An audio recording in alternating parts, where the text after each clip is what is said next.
Everybody's got to love her. Lover, super, don't mess me, get the alley girls. What a millimeter, girl, you number one. Every from an island man. So I'll be sending all my love to the princess of the sea. Melanesian, Micronesian, Polynesian beauty. Island girls, pretty island girls. Love the way that you move me. Oh yeah, girl, I love the way you move me. Island girl, I love the way that you do me. Yeah, sing it out one more time for the ladies. Now everywhere that I go and every time I do a show, got a bunch of local girls all in the front row. They're knowing all the words and the way the song goes. Body bouncing all around like they're playing the bongos. And they know they wanna come to the party. Pick you with the DUB crew wagon on it. Turn up the stereo so she can shake her body. Baby girl, I love you when you call me Big Pop. Island girl. Love the way that you move me. Oh baby, I love the way you move it. Island girls. Oh yeah, I love the way that you do it. Tonight. Ooh.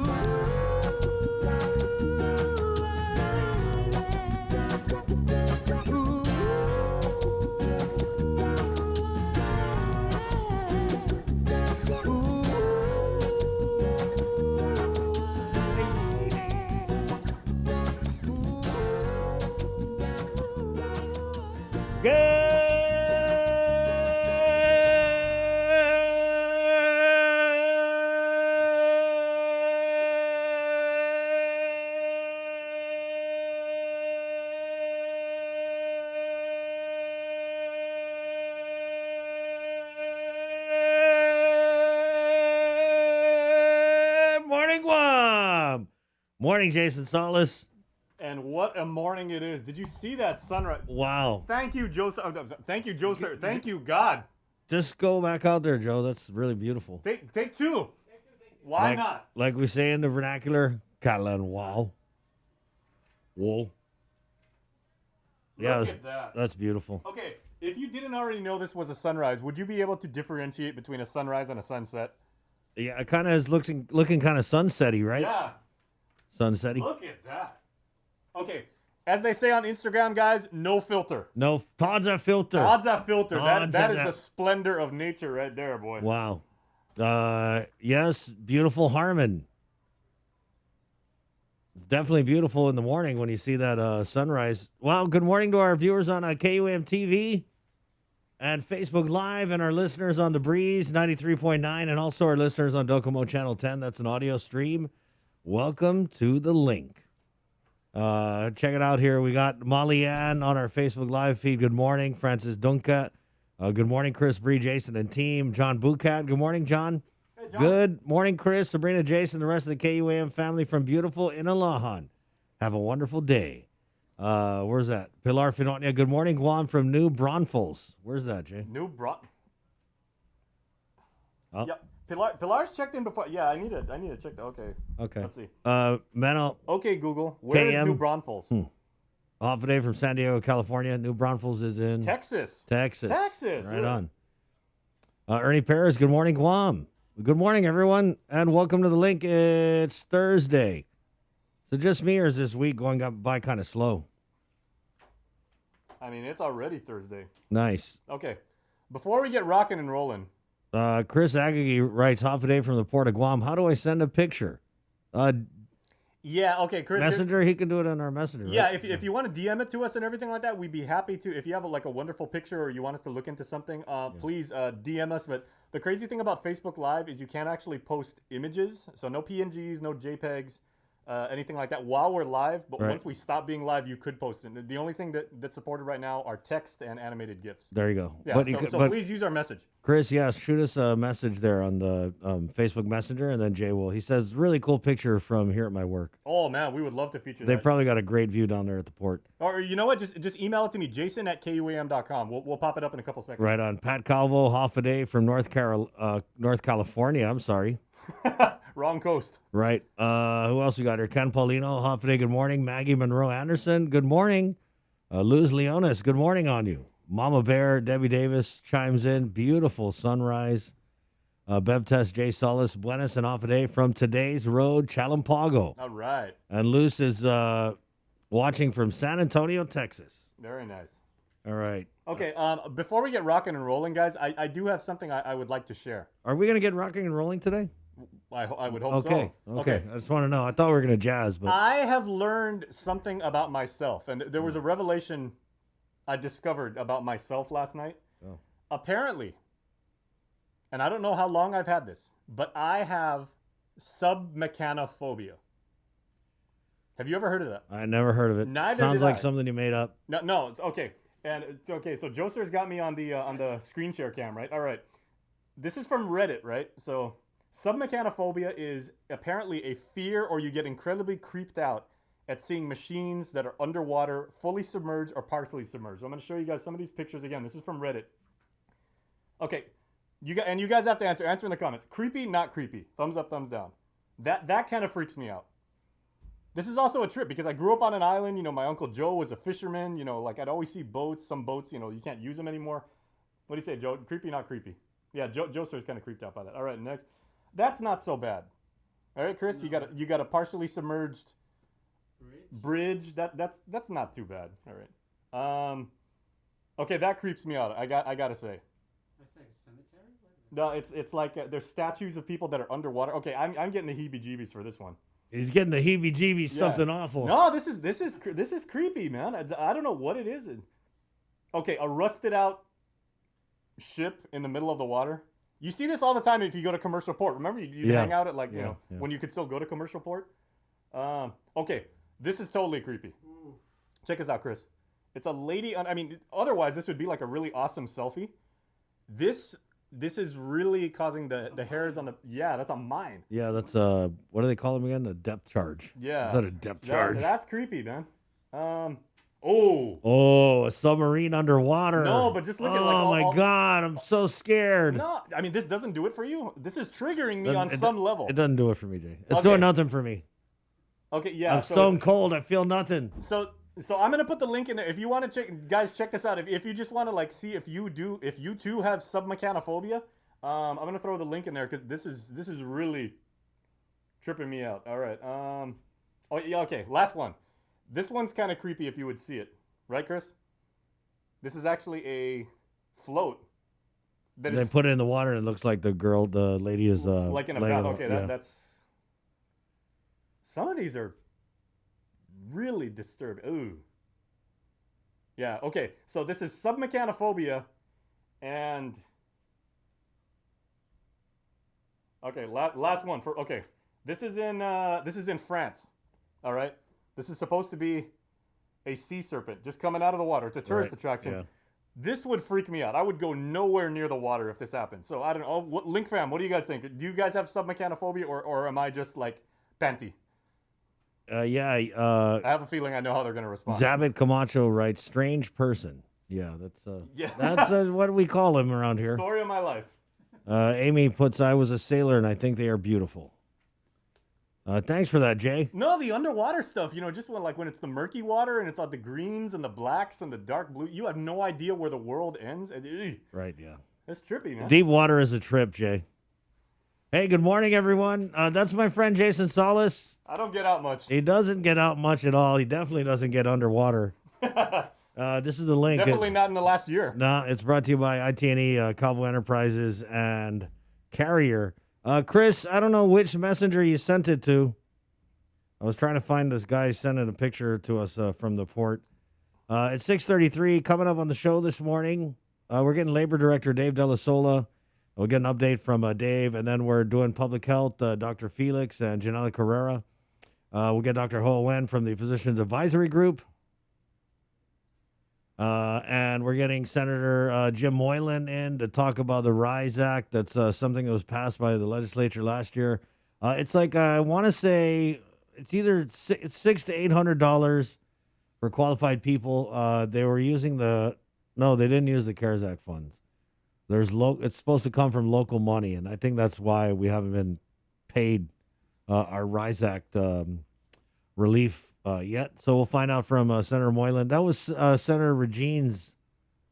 former Senator Regine Bisco-Lee's bill. So we'll find out. I'm always down to find out where the assistance at, the relief at, guys. And then we'll go in with Senator Joanne Brown, as she had her public hearing yesterday on that official misconduct bill. And then we got Monica Guzman, who's the GUMA executive director, and Lorraine Okada. She's a trainer for GUMA. They're doing something this weekend, Jay, with GUMA, and so we'll talk all about that. Mm-hmm. Okay. Yeah, we got Monica coming up, and we got it's an open invite. Yeah. Looks like a really, really cool event, and we want to tell you guys all about it. Yeah, I'm still trying to look for Chris's picture. So, Chris, if you sent that to, not Chris, you, but yeah, Chris Aggie. I don't know if he sent it to KUM or to me. Yeah, so email it to us directly. I mean, if you got a really cool sunrise, we will share those forever. Teresa Tintin writes, "Good morning from Egypt." Wow. All right. Joser is doing the Egypt thing. Yeah, he's doing the Egyptian lover. Like, right off the bat, Amy Jackson is saying in the comments, okay, never mind Sub-Mechanophobia, never mind like old school music. Did anybody go to the fundraiser? Did you go, guys? That's the $500 question, literally. No, I didn't. We didn't. We didn't make it, guys. Or bar hopping. Nope. Okay, Chris Agigi says, okay, just sent it. So let me see where he sent it. Okay. Let me check that out. Yeah, I don't think anybody in here went bar hopping. I did drive by the venue though. There was a lot of cars. Really? Yeah. Oh. Thank you, Chris Agigi. We didn't go to the fundraiser. I didn't see any pictures. I was looking around Facebook, but I think the I don't want to say backlash. I guess I can say backlash. But for example, we posted something on our Instagram, Jay. Yes. We posted a picture of the invitation to the governor's fundraiser, which was last night. It's a re-election fundraiser. The Republicans have not said who's running. We don't know who's running. And so the governor's just getting her what do they call it? Her war chest ready. Because like we talked about yesterday, money wins elections. But so anyway, we shared this invite to this fundraiser on our Instagram and then on our Facebook, where it just got a ton of comments, crazy comments. Dana wrote in, "If I'm going to waste $500 on this, I'd rather help those in need. Go and be committed to this campaign and be promised a job that once elected, you're nobody to them." Okay. You want me to screen share some of the comments, Chris? Sure. Harvey Egna Give me wrote one in sec. here, perception is so important, and the perception of a $500 a plate fundraiser the same day the island transits to Core 3 is poor. It's obviously engineered and planned way in advance. Furthermore, don't rub a $500 meal in people's faces while tens of thousands of our neighbors scrape by on PUA and line up for hours hoping to snag a 5-pound brick of yellow cheese and a bag of pork before the food boxes run out. Perception is that the administration is disconnected and insensitive to what's happening to our working people. I thought we're all in this together. Wondering who her PR advisor is. Yeah, basically that was all the comments. There wasn't anybody who was like, yeah, go, way to go, Lou. Get that money, girl. And then Wasn't we anything have like that. So like reactions varied on this. Daisy Gall has a animated GIF of Judge Judy, which Yeah, it says it all. If a picture says 1,000 words, I an know. animated GIF says maybe 10 times that. Adam writes, "This is ridiculous." Fallon wrote in, "Is this a prank?" Clarissa wrote, these events take planning way in advance. Julia Bonnell, too much happens this time, and I can't think politics anymore. It's not on my agenda. Mike Gogui wrote, "Perfect timing when bars are allowed to reopen, but then again, they knew it all along. Lifted just in time for political fundraisers." And Alan San Nicolas, I think, had the winning comment. "I'm waiting for that one person who's going to defend or justify this." Cruz Williams, "This is worse than going to Cancun." Did I say that wrong? Because I said it like Cancun, like the vegetable. I did, right? What? How do you say it, sir? As long as you don't say kun kun. Kung, yeah. Don't say Jay. Don't say Cancun. Don't say kun kun. Cancun. That's Ted Cruz, right? Yeah. I went to Cancun. Okay, and also Chanel Antonio Borja posts a comment that says, "No comment." Right. Yabbit writes in, let's be honest to ourselves. This isn't new. People will forget come election day. Yeah. Okay. At 6:39, this is the link again. And we told you it was coming up on the show. And we're also going to be talking about a bunch of stuff. There was a hearing with, there was a nurse. I think it was Senator Theresa Terlahi. And they had some testimony. And we're going to play one of the testimonies from Isabel Flores, who's a nurse at the Guam Memorial Hospital, just to kind of highlight the difference between what nurses make in the States versus what they make here. And not just, what they make here, period, but what they make here working in the private sector versus what they make working for the government of Guam, which is, it was pretty insane. I watched the testimony on the way into work this morning, and I was just like floored, like, wow. So we'll play that coming up later on the show. Really, though, the priorities in this government of Guam, I don't know where they're at. I don't know. Starting nurses at GMH, according to Ms. Flores' testimony, make $36,000, right? And here we are with this, frontliners are the best, support the frontliners. Oh, I love the frontliners. Oh, frontliners. All that praise is great, but guess what? Praise don't pay the bills. Praise don't pay the bills. Hashtag frontliners don't pay the bills either. Pays the bills is pay. So to me, it's just funny that this week we're talking about political hires at Adelup making $65,000 a year. And here we are paying our nurses $36,000. I just don't even know. I was just like, wow, where are our priorities, people?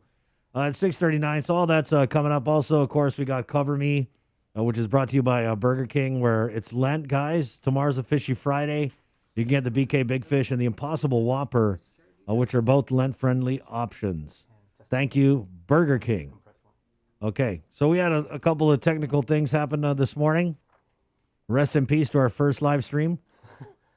But we're here. But the wizard that is DJ Joser. Right, yeah. Okay. We got a couple moments there. I saw some people were asking on Twitter, because we have a lot of kids who follow us on Twitter. They watch us while they're in virtual school, which we appreciate. They were asking, Joe Sir, why are you called Joe Sir? Yeah. Because when someone calls me Joe, I answer sir. Because Simple he as says that. sir. Yeah, because he said when somebody calls him Joe, he's been working here now, what, 18 years? Yeah. 18 years he's been on You've the been here job. 18 years? What? And when he first started, the most humble guy, super respectful, and somebody was like, "Hey Joe," and he's like, "Oh yes sir." Yeah. And it just kind of stuck. And then when you were a DJ at the time at the Globe, right? All of a sudden we heard like there were these commercials for, it's like, "Hey, come down to the Globe because we got hot music, amazing drink specials, and everything featuring DJ Joe Sir." And all of us were like, "Hey, that's our guy." I was like, "Whoa, that's his DJ name?" Yeah, and you actually use that because of KUAM, right? Yeah. That's See awesome. that? That's awesome. People were actually wondering. They're like, "Why do you guys always call him Sir?" They thought that was his last name. Yeah. Right. Yeah, there's Joe all these people looking him up like on Facebook. They're like, Right. Joe Sir. I can't find it. What? Yeah. I don't know. They're like, is it like Big Sir? The S-U-R? S-U-R? S-E-R? S-E-R? 6:42. Sabrina Salas' Mantanani is on the Joan is on leave, so Sabrina comes in at 8, so she'll be in at 8. For one more day. For one more day, and that means we get Jason Salas doing the news. So let's get right to it from the KUAM news team with the very latest. Good morning, Jason Salas. All right, thanks, Chris, and good morning, everybody. The number of your fellow Guamanians that have now received the coronavirus vaccinations is approaching 50,000. About 2/3 of those have gotten the first shot and are waiting on shot number 2. Another 2 people were reported with COVID-19 out of 446 tests last evening. They were performed on Tuesday. 6 people have been hospitalized for COVID yesterday. 2 are under ICU care, and both of those are on ventilator support. There have been over 7,700 officially reported cases of COVID-19 since a year ago. 44 cases are currently active, and over 75 people have recovered. Guam's CAR score remains for the 3rd straight day at 0.2. Some of you were asking about COVID testing, and Public Health will be holding an event for free community COVID testing today at the old Carnival Grounds in Tidzin from 9 in the morning until 12 noon. Results will be available on site, so they're doing the rapid test. This is the one that doesn't hurt. You don't have to have any symptoms, and you must bring a photo ID. Once again, results are available on site 9 to 12. So if you do want to get a COVID test done for work, for school, for what have you, just for your own peace of mind, it's at the Old Carnival Grounds in Teedzin. Today, starting at 9 a.m., you do not have to exhibit any symptoms, but please bring your photo ID when you go there. In other news this morning, there is a typhoon out there, and we know it's coming. So says Consolidated Commission on Utilities member Simon Sanchez in describing the looming potential for utility disconnections once the Guam Power Authority and Guam Waterworks Authority crack down on non-payers. Quote, people are not doing payment plans because they don't need to, because we're not disconnecting, but they're not paying, said Sanchez. GPA General Manager John Beneventi said the agency can manage financially for now, but that he would present a disconnection plan to the CCU by next month. Make sure to check out our story on KUAM.com to see some of the comments for that. Some interesting feedback from the community. In other news, and rather disturbing, 3 people were arrested in connection to a drug bust up in Dedido as GPD did execute a search warrant for a shipping container home on Swamp Road, discovering 41-year-old Elaine Castro, 49-year-old Michael Castro, and 50-year-old Renita Mono, and a 6-month-old baby. Inside the container home, the infant was found alone in a room with several plastic baggies filled with what was suspected to be meth. Elaine admitted the drugs were hers and she'd been smoking ice since she was 12. She also told police the baby was in the room when she was smoking the drug. Police also found drugs and drug paraphernalia on Michael Castro and Renita. The latter admitted to police that she began using meth 4 years ago and had smoked ice earlier that day. Michael told police he had been occasionally smoking ice since the 1980s, and he last smoked in January. All 3 were charged with drug possession, and Elaine Castro faced an additional charge of child abuse. Well, with the latest Guam news headlines as you make your way around on this Thursday morning, from the KUAM newsroom, here is our own Peter Santos. Buenas and Hafa, I'm Peter Santos. Let's get right to the rest of the headlines. Joshua Palacios was sentenced to life in prison for the July 2019 fatal shooting of Keith Castro. Here's more from his sentencing hearing in Judge Vern Perez's courtroom. The defendant, Joshua Palacios, is sentenced to life in prison. No parole will be eligible any sooner than 15 years. Earlier this month, a jury of 12 found Joshua Palacios guilty of murder as a first-degree felony. He was accused of pulling the trigger that killed Keith Castro in July 2019.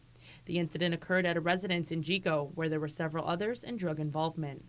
Wednesday morning, the government asked for the maximum penalty of life imprisonment, with a consecutive sentence to follow of 25 years for the special allegation of possession and use of a deadly weapon in the commission of a felony. Assistant Attorney General Rochelle Canto noted the convicted felon's criminal history and drug dependency. The people would like to stress to the court that this crime was committed upon the defendant's early release on a previous case, which is CF 518-13, where he was ordered to spend 7 years incarceration, and he was released by the parole board at 5 years. And during his parole term, he committed this crime, and instead of taking the opportunity to avail himself of the treatment plan that the court has ordered, the defendant chose to excessively use the drug ice, appear at the house in Jigo with a firearm, and shoot and kill Mr. Keith Castro, the victim in this case. The defense argued for the special allegation to be dropped to the lowest possible level of 5 years in prison. Defense counsel Tom Fisher believes the government wrongfully charged the case. The Attorney General has a tremendous ability to pick and choose among statutes that they believe have been violated. And, for example,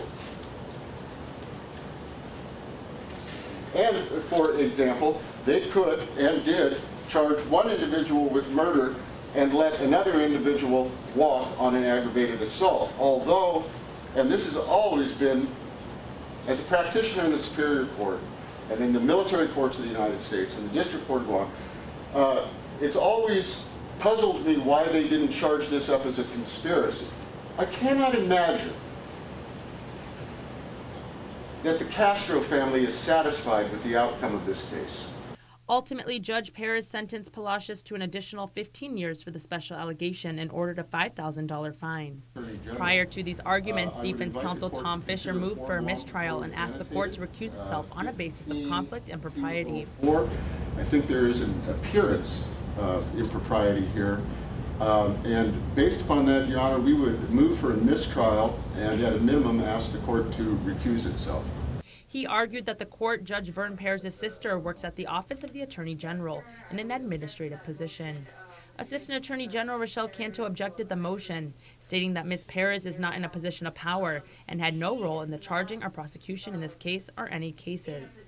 The court denied the motion for mistrial, with Judge Perez stating that since his sister assumed the administrative position, he is aware she has no influence on prosecution. We should add that with life in prison, sentencing offenders may avail of possible parole at 15 years, meaning it may be 30 years until Palacios has a life out on parole. Attorney Fisher stated in court he plans to file an appeal.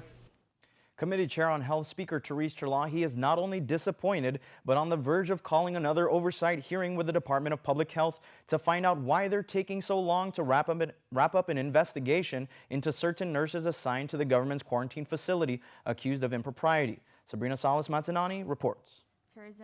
Speaker Therese Terlahi is tired of the lip service and wants action from Public Health Director Art San Augustine. I don't think it should be something swept under the rug. I think it should be dealt with. I don't want it to be perpetuated.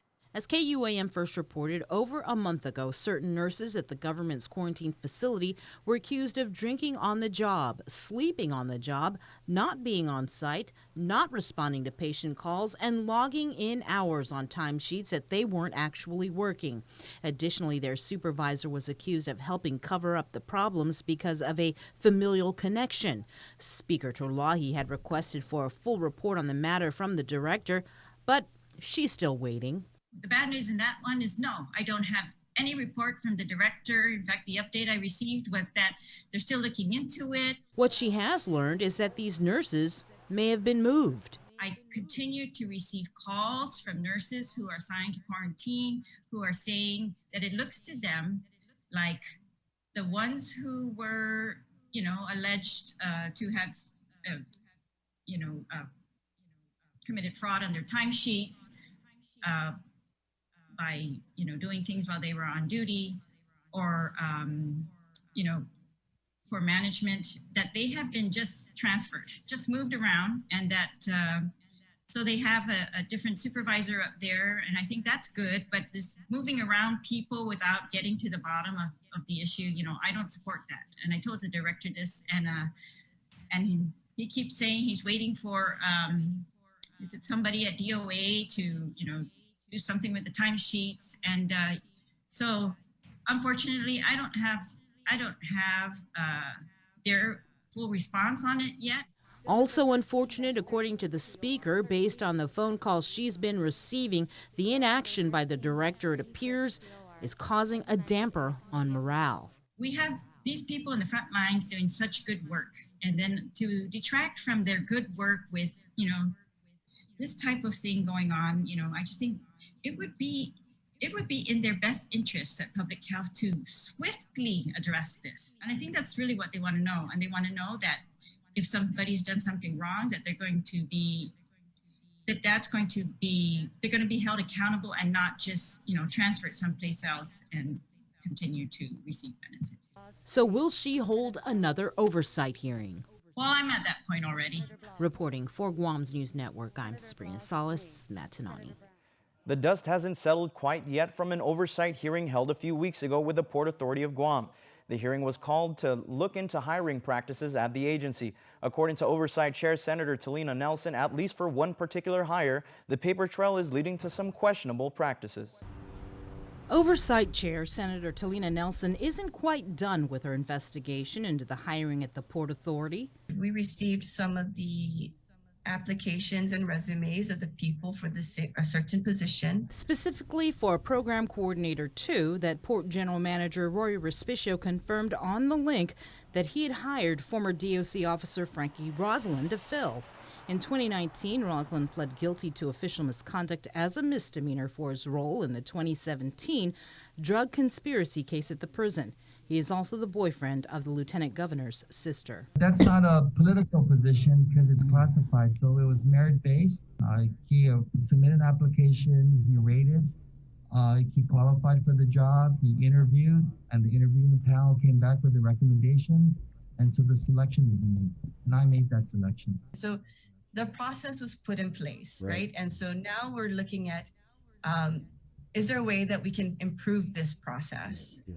And so it's not that, you know, I just want to make sure that people don't spin it to make it seem like we're going after an individual or going after an agency. That's not the case here. I know. Senator, the case is how do we improve this process? According to Senator Nelson, based on the documents she received, more than 10 people applied for the program coordinator 2 position at the port. So we went through it and we have a listing. And there's probably like 5 very good candidates that have experience, that have degrees. I think even one had their master's. Although the senator wouldn't go as far as saying Rosalind wasn't the most qualified applicant, she does say an overhaul of the hiring process might be needed. And so maybe we need to look at the government's merit system and how do we fix the merit system and make sure that the people that are qualified for the job do have an opportunity to get the job. The lawmaker is still waiting for additional documents from the Civil Service Commission, which she requested to do a post-audit investigation into the hiring practices at the port. Reporting for Guam's News Network, I'm Sabrina Salas, Matsunani. That's it for me on the news set. Back to you in the Link studio.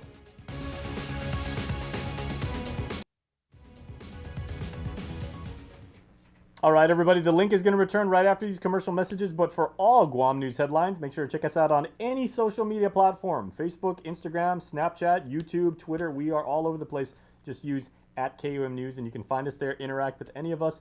We will be back with more Link right after this, so please stay tuned. Breeze Uno Go has arrived and is here to deliver you food from your favorite restaurant in a safe, reliable, and fast way. Choose from a variety of restaurants island-wide and track your orders in real time, with quick deliveries whenever your cravings kick in. Plus, sanitized vehicles, reliable drivers, and safety seals for your peace of mind. Make the dash to Uno Go. Visit uno-go.com or download the app at the App Store or Google Play. Uno Go, delivering Guam on demand.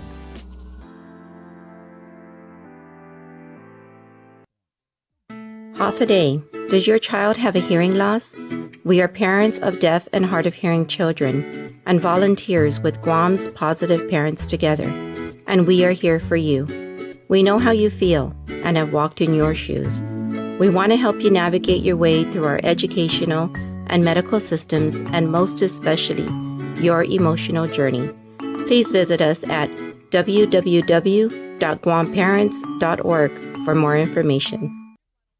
Only one company on Guam provides every solar energy solution under one roof, Micronesia Renewable Energy. You want solar only? They got that. You want solar with batteries? They got that too. You want outright purchase or lease purchase? It's up to you. Does your solar system need a tune-up? That's what they do. For solar energy solutions from A to Z, you can count on MRE. Give them a call at 632-2613 for a free consultation. MRE, providing real solar solutions built by real solar experts.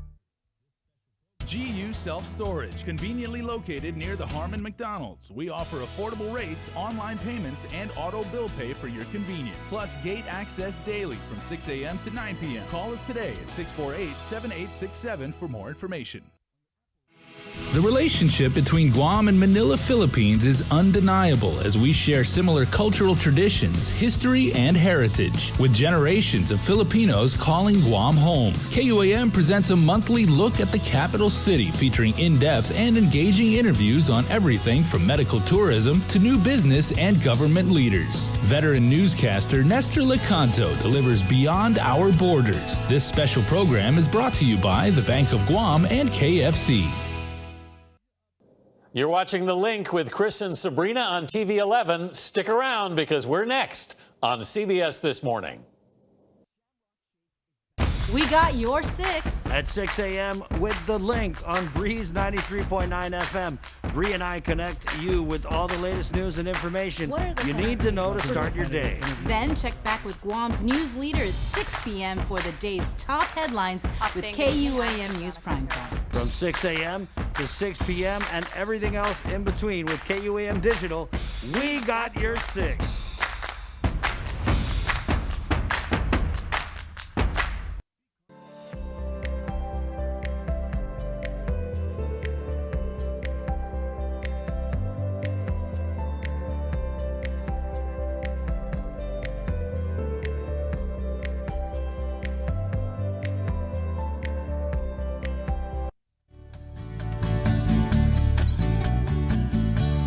Living on sponge cake, watching the sun bake. All of the tourists are covered with oil. They're strumming their 6 strings on my front porch swing. The smell of the shrimp as they began to boil. Wasted away again in Margaritaville. Ooh. I'm searching for my lost shaker of salt. And some people claim that there's a woman to blame, but I know it's nobody's fault. I don't know the reason. I see you all season with nothing to show but this brand new tattoo, yeah. But it's a real cutie, oh yeah. A tamorita beauty. Woo-hoo. How we got there, I haven't a clue. Wasted away again in Margaritaville. Ooh. The date as so everybody can be paid as soon as they enter their claims in, or the weekly claims in. So I'm happy with that. Dave, I saw something about repayments. So where are we with people who've had to repay PUA or FPUC that they weren't supposed to get? And what do you have the numbers on that? Actually, it's, oh boy, if you come to our offices, you see lines of people out there.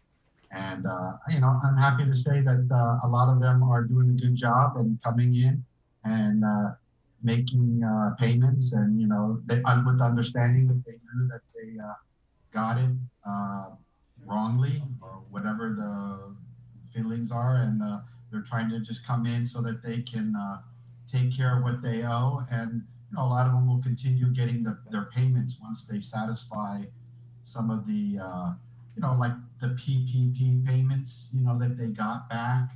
You got paid twice for the same day, so they understand that. So they're coming in and taking care of those back overpayments, and then they can, and if they're still unemployed, then they can continue getting their weekly claims. It's now that we're in P Core 3, it's a little bit easier because there is a lot of people coming in, and it's a time process, because when they come in, we have to validate the amount that they owe, because a lot of times we correct it and it's in their favor. Oh, wow. And that's the case. We want to make sure that, like I always said, I want to make sure I get as much money to the people as possible. And if there's a way that, maybe they made mistakes or they improperly inputted their income, and we can fix it and lower their overpayment, then that's something, of course, we'll be glad to do. Dave, given that people on reduced hours can't apply for the PUA in this round, have you seen a decrease in the total number of people receiving these benefits? Well, I think there is a decrease. It's hard to measure because we started from a PUA 1 to a PUA 2, and then a lot of the people that were in PUA 1 expired. So they reached their 39 weeks. So they were all through the latter part of November and the first half of December, a lot of them dropped out. And so it's kind of hard to measure since our system, doesn't measure reduced hours. There's no such category as that. It's if you have income, you put it in, and it could be from various ways. But like I've told you, reduced hours there is a category for reduced hours, and that is a category for those who caregive or those who have to take care of their kids because of school closures.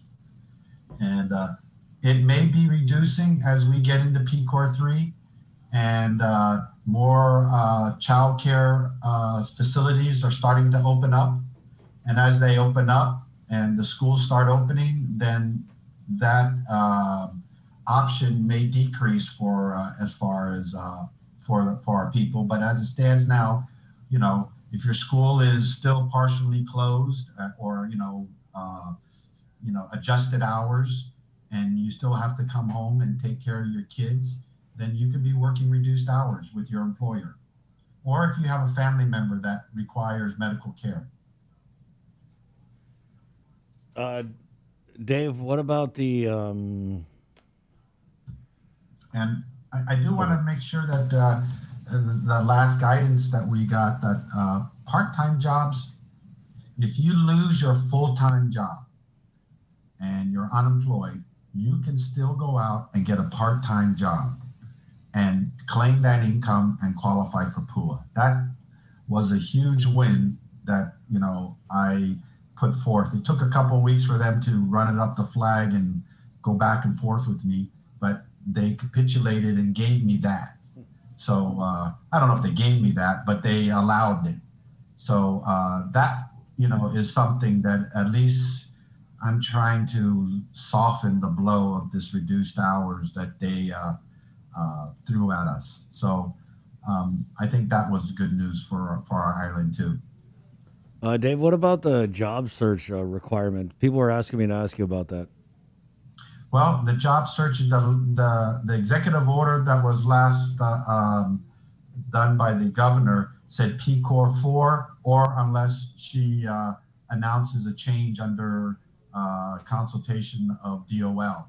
So, we're monitoring the openings, and as more businesses start to open and they're starting to try to get employees, then we will move to requiring the job search. But I don't, not only me, but the government doesn't think that we're there yet.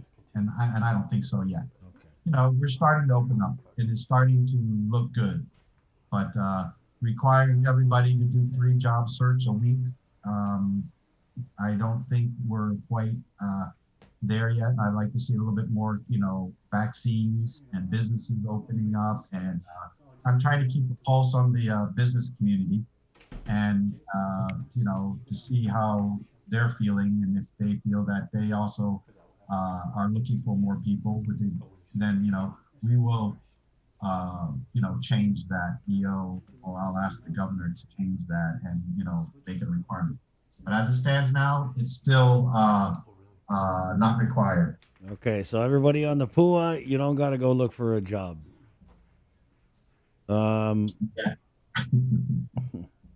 Dave, with this whole reduced hours thing, I mean, just, going back to when you had first announced that people who were on reduced hours wouldn't qualify for PUA, and then the congressman chimed in, and there's kind of like a back and forth between you guys, and then it was like it got handed off to the congressman and the governor, and they both were saying, oh, we're going to run this down and work this out and figure it out for the people of Guam. But has there been any progress on that issue, Dave? Have you heard from either the governor or the congressman on that?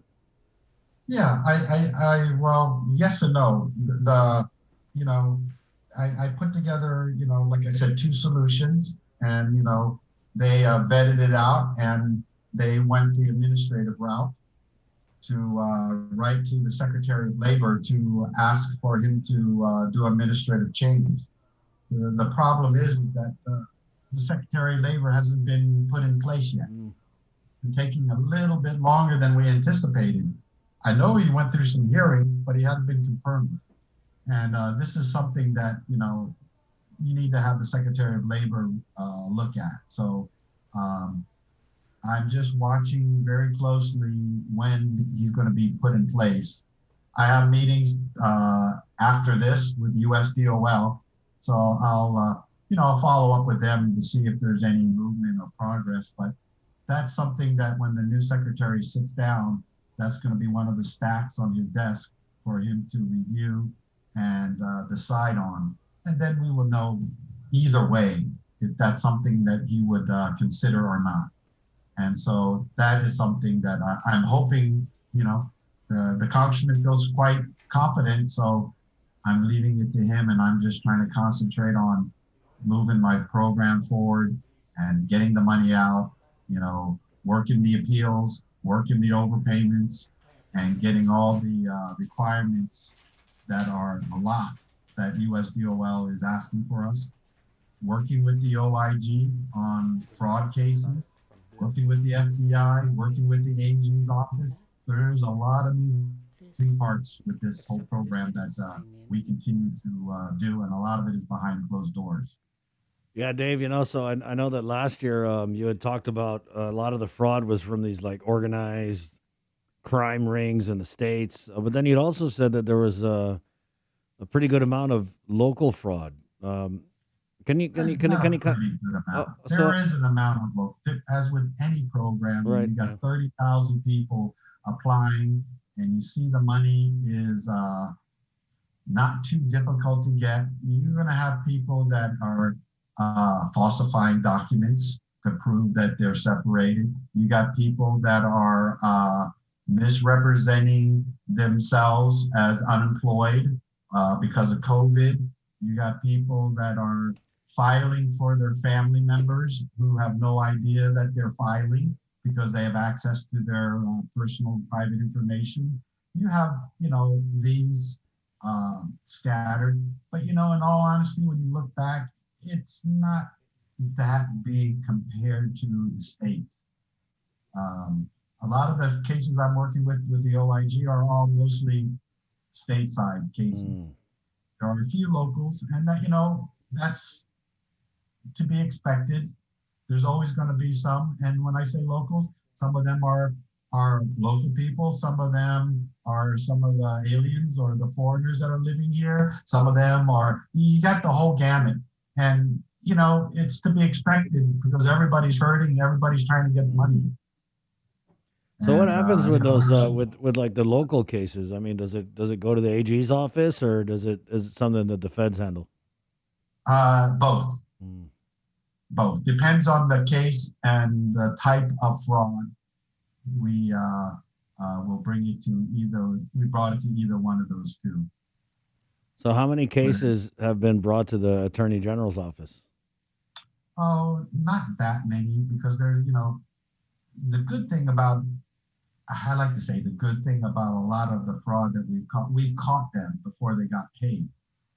And none of these, they're not going to go after the ones that we caught and not paid. They're actually want to go after the ones that got paid, because those are federal funds. Yeah. They got it. And so they're more interested in the ones that really were fraudulent, and we also have identity theft, believe it or not. There's some of them prominent people on Guam that had their identity stolen, and people in the States filed for them. And those are the ones that we brought up to the FBI also. So, when you hear about, be careful about your personal data being stolen, I've never realized how prevalent it is until I, started to see, it happening with our PUA program. Dave, just to be clear again, because I'm getting some requests about that, there's no job search requirement, right? Is there? I mean, and I know the governor has it at this time. There is no job search requirement until you see an executive order from the governor stating that she is canceling it and allowing it, and you will know when that happens. So there is no job search at this time. I'm just wondering where this is coming from because I keep seeing a lot of comments and messages about it. There's no like federal guideline with the PUA that says you got to go look for a job. Is there? So there's no like There is. the There governor is. saying one thing and then the Fed saying another. Is that what could be causing it? The confusion? There may be guidances on there, but um, I don't. It's been a while since I've gone into a claim and looked at it. Since I do appeals, I stay away from the claims, and so that I don't have any. I have a separation there, a firewall. But there are always guidances. There are always some standard verbiages that you will see about job searching. So that might be where they're seeing it. Is that this is a stateside program that's been modified for Guam, and our software vendor does it for like a half a dozen states. So maybe there is some verbiage on there about job search is required for this and that, and that's maybe where they're getting confused. That's a good point. All I can tell you is that the job search has been lifted, and that is done by the governors of each state. And so the canned verbiage that you see on the, maybe that's where it is, I'll take a look at it. Okay. Is something that we can't just erase off because it's part of the overall program. And maybe that is some of the sense of the confusion. I'm not 100% sure, but I'll look into that. I'll let you know later. Dave, are you keeping an eye on that new relief package, the $661 gajillion one, and how it's going to impact the existing programs that you have up and running?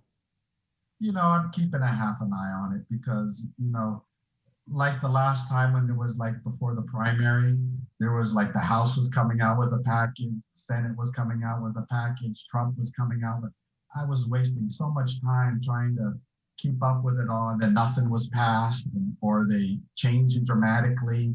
So, there is some things that look like it might be extended till the end of August. The FPUC might go up from 300 to 400. They might extend the weeks to 70 or something like that. So, it's really, I have to wait until something passes. And then once it passes, I really have to wait for USDOL to come out with all the guidances to say, this is how we read it, and this is how you're going to do it. And then that's what I really follow. But yeah, I still keep a half an eye, and I read the news every night and try to keep up with the gist of it. But I don't give it a lot of credibility until I know what, until it passed both houses. Then I know that at least the changes are done, and I have a sense of what it is. Could you tell us a little bit about the because on FOIA, like the hiring and stuff, I see a lot of these like displaced worker programs with Department of Labor. Can you tell us a little bit about that? Say that again? The displaced worker program with DOL. Oh yeah. Well, we have a grant for like $1.5 million where for the COVID recovery, anything that has to do with a COVID recovery work. And this is where we've hired, and of course we had to hire people who have been displaced because of COVID, unemployed. That's the category. So I think we placed them close to 200 people, and they're out. Some of them are helping me with the program. Most of them are in public health doing contact tracing, vaccine control. Some are at GMH. Some are at Homeland Security. Some of them are Rev and Tax. Some of them are at the mayors giving out food. So they're all doing COVID recovery. And we did such a success that, about a week ago, USDOL asked us to present to the nation how successful our recovery program was, and trying to tell the states, this is how you run a recovery program. This is how you hire people and get them out to assist and help your state or your territory, get out the resources, get out the vaccines, do the contact tracing, do what is required to help other departments, try to keep up with the demands of the recovery. And that's going to bode well for us when they decide to fund the second round for the DW program, when they know that we were top in the nation in running the recovery program. So I'm quite proud of that, and USDOL is holds us in high regards for that program, because a lot of states aren't spending the money, and I don't like having federal monies not being spent. Yeah. What about, so we're PCOR 3 now, and there's a lot of like other things that Department of Labor normally does, right? Other than the PUA and the FPUG, that's kind of been the focus. What about anything on the enforcement side? Now that it's PCOR 3, are you guys like back out doing stuff, or did you stop, or just what's the status on that? No, OSHA is moving forward and going out and starting to do what OSHA does. Our Fair Employment Office has been holding Zoom meetings and setting up meetings. Our wage and hour is going full force and receiving. So a lot of our enforcements are all business as usual. They're slowly ramping up and slowly moving forward, but we're keeping up with the workload, because the workload isn't as heavy as normal, because businesses are just starting to open up. So that's a good thing. So as we're ramping up, the businesses are also ramping up. And in the meanwhile, a lot of the enforcement, we're still doing training through Zoom, and still working with the employers that are open. So I'm quite, happy to say that, we are keeping up with all the demands and staying ahead of the game on that. Thanks for that question. We had a comment here. Please ask about the status of LWA payments. LWA payments are going out, and they're, as we batch PUA, we batch the PUA, the FPUC, and the LWA. Of course, the LWA is shrinking dramatically, because that was a 6-week program at the end of July through September. So a lot of those people have already been paid, already been taken care of. I think out of the $45 million that we were allotted, we were already gave out more than $43 million of it. So you can see it's starting to, it's going to run out soon. Maybe not, because really, I think it was only like 50,000 for the last batch, was in the LWA. So all the LWA payments are pretty much taken care of. I mean, the last batch of $20 million only had 50,000 in LWA payments. So you can see it's pretty much sunsetting. Dave, what about going back to PCOR 3, and you got your office's operations? Are you open for walk-ins? Can people just come in now if they have issues with the PUA or any other type of DOL issues? Some of our offices are open for walk-in. Some are still working with appointments, and some are, I think, this coming at the beginning of this month, we'll open the doors for the balance of them. So a lot of us, we're just restructuring and getting out there, but within the next week or two, we're ready for walk-ins. We are doing walk-ins as far as the overpayments. They've been coming in, and we're going to be adjusting that. And the libraries that are out there are still by appointment only. And if people walk up and, if we're not so crowded, we'll either give them an appointment or we'll handle them. But we're still pretty full with the appointments, and we're kind of waiting for those numbers to go down, and then we'll take the walk-ins. So we are slowly working our way. A lot of us our offices are doing and allowing walk-ins, and probably by the beginning of March, we should be fairly pretty much business as usual.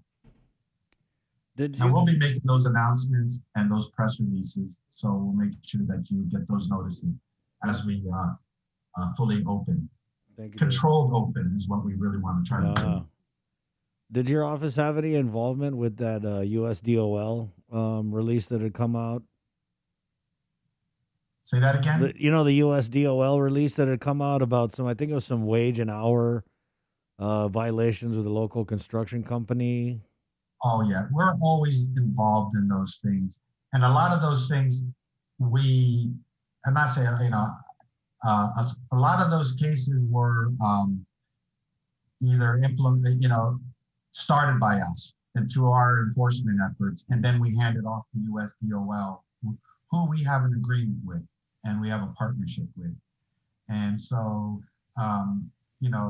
they're geared better to go after that kind of stuff, and we assist them, we work with them, and we're able to use our credentials and stuff to help them, get in and to understand what's going on. So it's always a partnership. And even during this whole PUA program, I like to say that the U.S. wage and hour took a lot of our wage and hour cases because a lot of our people were helping with the PUA. And so they said, Dave, if you get whatever few wage and hour cases you get, kick them over to us. We'll handle them for you so that you can help get the money out and help your people. And that's the kind of relationship that we have with them. So it is a strong partnership. And yes, we do assist and help them with those type of cases. All right, Dave. Anything in closing? No, I think that, we're doing a great job. I like to think, I know the phone calls are always a challenge, but you got to remember those people that answer the phone calls, they take about 10, 15 minutes to handle each claimant that calls because we try to take care of them. We just don't take a number and say, oh yeah, okay, thank you. We go into their claims, we fix them, and we satisfy whatever their questions or their issues are, and we move on. And I like to think that, we have it's tough getting through, and I know it is, but they are getting through, they are being handled, we are getting the claimants seen, we are getting their claims put in, and we are getting the money out, and I think we're over $560 million that are out. So I like to give kudos to my staff. They're still working 6 days a week, and it's a constant battle too, because as one program ends, they kick it, start back up again, and we shift these people around, and it's a never-ending shifting of resources to keep our head above water. And I like to thank my staff for their continuing hard work. All right. How about you, Chris? Do you have anything else you'd like to say? No, I'm good. You sure? Yep. How about you? You good? We're both good, I think. Gonna move on. I got to take a break, Dave. Appreciate it. All right. I thank you for asking me on, Chris. It's always a pleasure. Anytime. See you, Dave Della Sola. Okay, hasta. Dave Della Sola, of course, Department of Labor Director, with the update there. At 7:28, we are going to take a little break. And coming up, Dr. Felix Cabrera, who is the Chief Medical Officer of Public Health, and Janella Carrera, who's the PIO of Public Health. And we'll talk about maybe touch a little bit on the reopening of bars. Did they hear anything? Was there any public health people out there checking on that? And then also, I know that they have a bunch of stuff going on with testing and whatnot. So that's coming up next right here on The Link. Good morning. This is the new way to dine in. Choose a restaurant, make your order, get your food delivered fast, safe, and reliably. Make the dash to Uno Go. uno-go.com.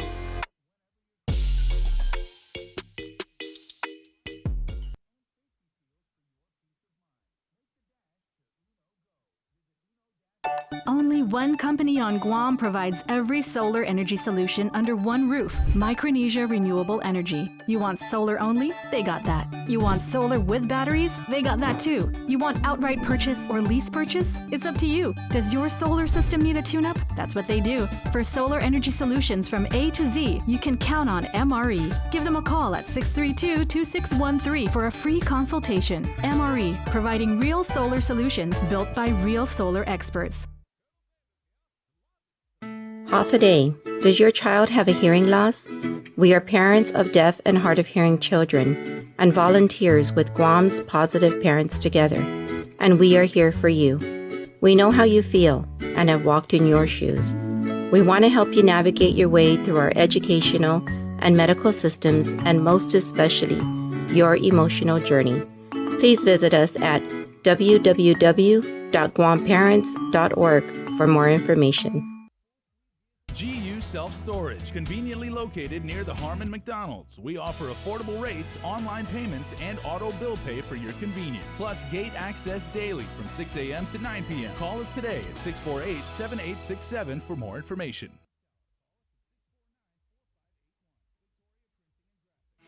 The relationship between Guam and Manila, Philippines is undeniable as we share similar cultural traditions, history, and heritage, with generations of Filipinos calling Guam home. KUAM presents a monthly look at the capital city featuring in-depth and engaging interviews on everything from medical tourism to new business and government leaders. Veteran newscaster Nestor Lecanto delivers Beyond Our Borders. This special program is brought to you by the Bank of Guam and KFC.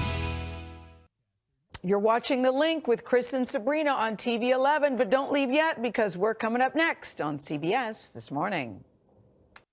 We got your 6. At 6 a.m. with The Link on Breeze 93.9 FM. Bree and I connect you with all the latest news and information you need to know to start your day. Then check back with Guam's news leader at 6 p.m. for the day's top headlines with KUAM News Primetime. From 6 a.m. to 6 p.m. and everything else in between with KUAM Digital, we got your 6.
Tell you all the time, you had my heart a long, long time ago.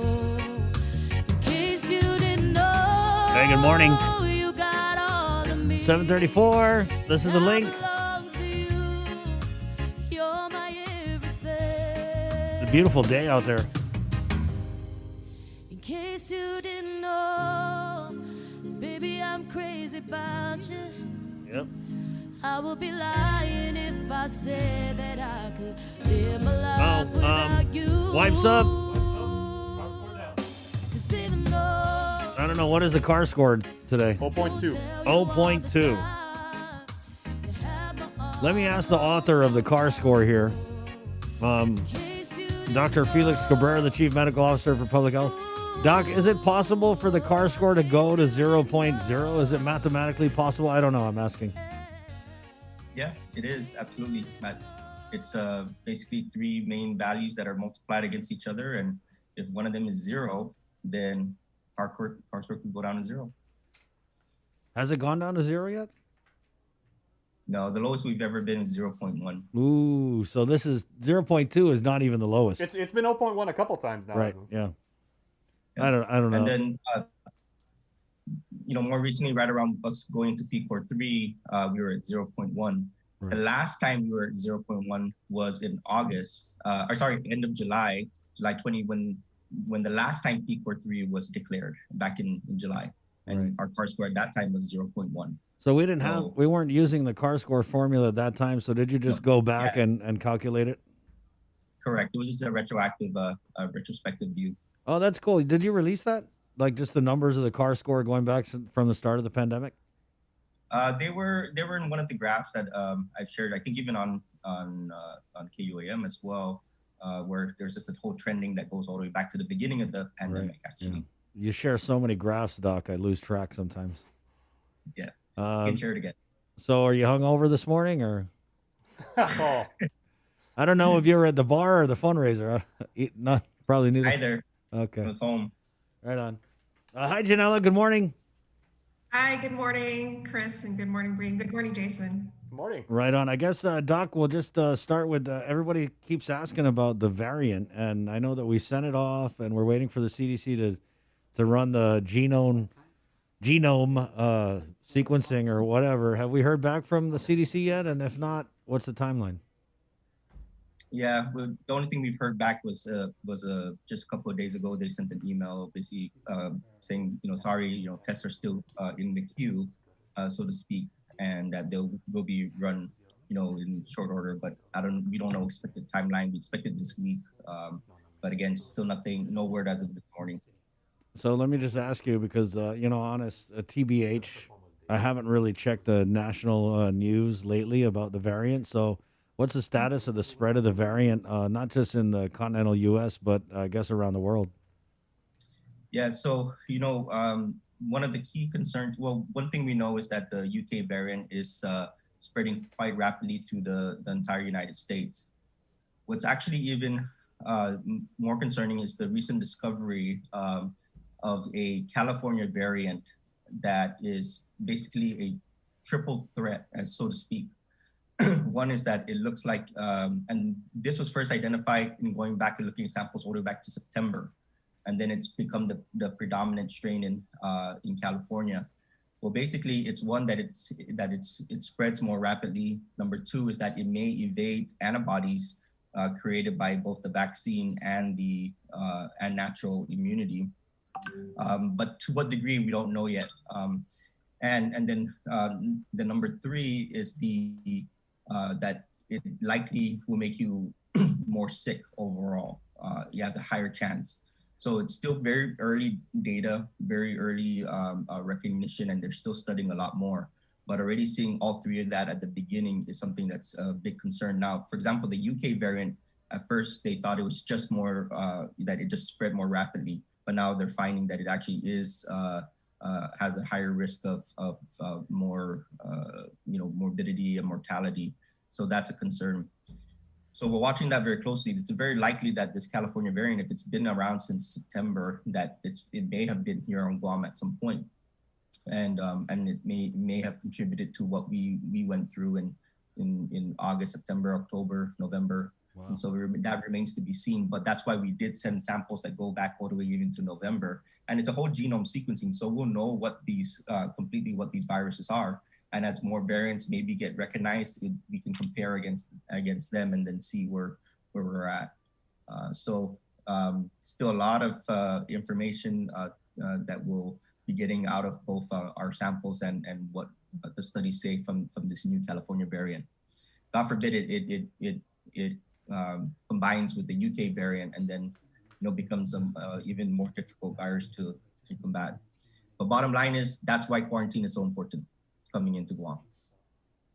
Yeah, I just Googled it here, Doc. There's an article in the New York Times, and there's a virologist at the at UCSF who says, "I wish I had better news to give you that this variant is not significant at all, but unfortunately, we just follow the science." So they pretty much say everything you had just said.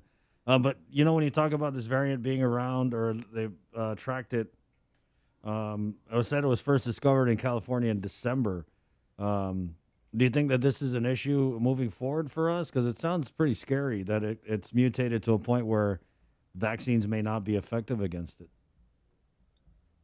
Yeah, and so just to be clear, what they're seeing is that it maybe decreases the effectiveness by about half, potentially. Whereas, like, you look at like the South African variant, where it decreases it down to 1/6. And so that's a big difference, right? And so it doesn't look like it's as bad as the South African strain, for example. But again, they want to understand this a lot better. And so, yeah, I'm just looking back here. It was samples that they looked at between September through January, and then that's where they. But I can't find here where it became the predominant strain in California. Later on through their biggest waves toward the end of last year. I know that. I got a comment here, and a lot of people are. I think I sent you a message along these lines yesterday. Mary Duenas Matanani comments in our Facebook live feed. I am returning home soon. I have been fully vaccinated. Do I still have to quarantine when I get back in early March? Yes. There's no change to the quarantine requirement, whether or not you've been vaccinated this time. And as you can see, especially with the new discoveries of strains like this of concern, which is why we're still being extremely vigilant with our traveler quarantine program. Doc, I wanted to, and I don't know if Janella wants to chime in on this. Do we have that video of the Bayview? We got a video from a patient at the ISOFAC at the Bayview. I don't know how old this, she's actually in there now, but she sent a video of, what was it? Was it roaches or ants? Termites or something. Anyway, I know you guys had said there was an insect problem at the Bayview. So just pop that up on the feed. And then I remember that you also had said at some point that we were going to be moving the ISOFAC out of the Bayview and to another facility. Obviously, that hasn't happened yet. What's the timeline on that?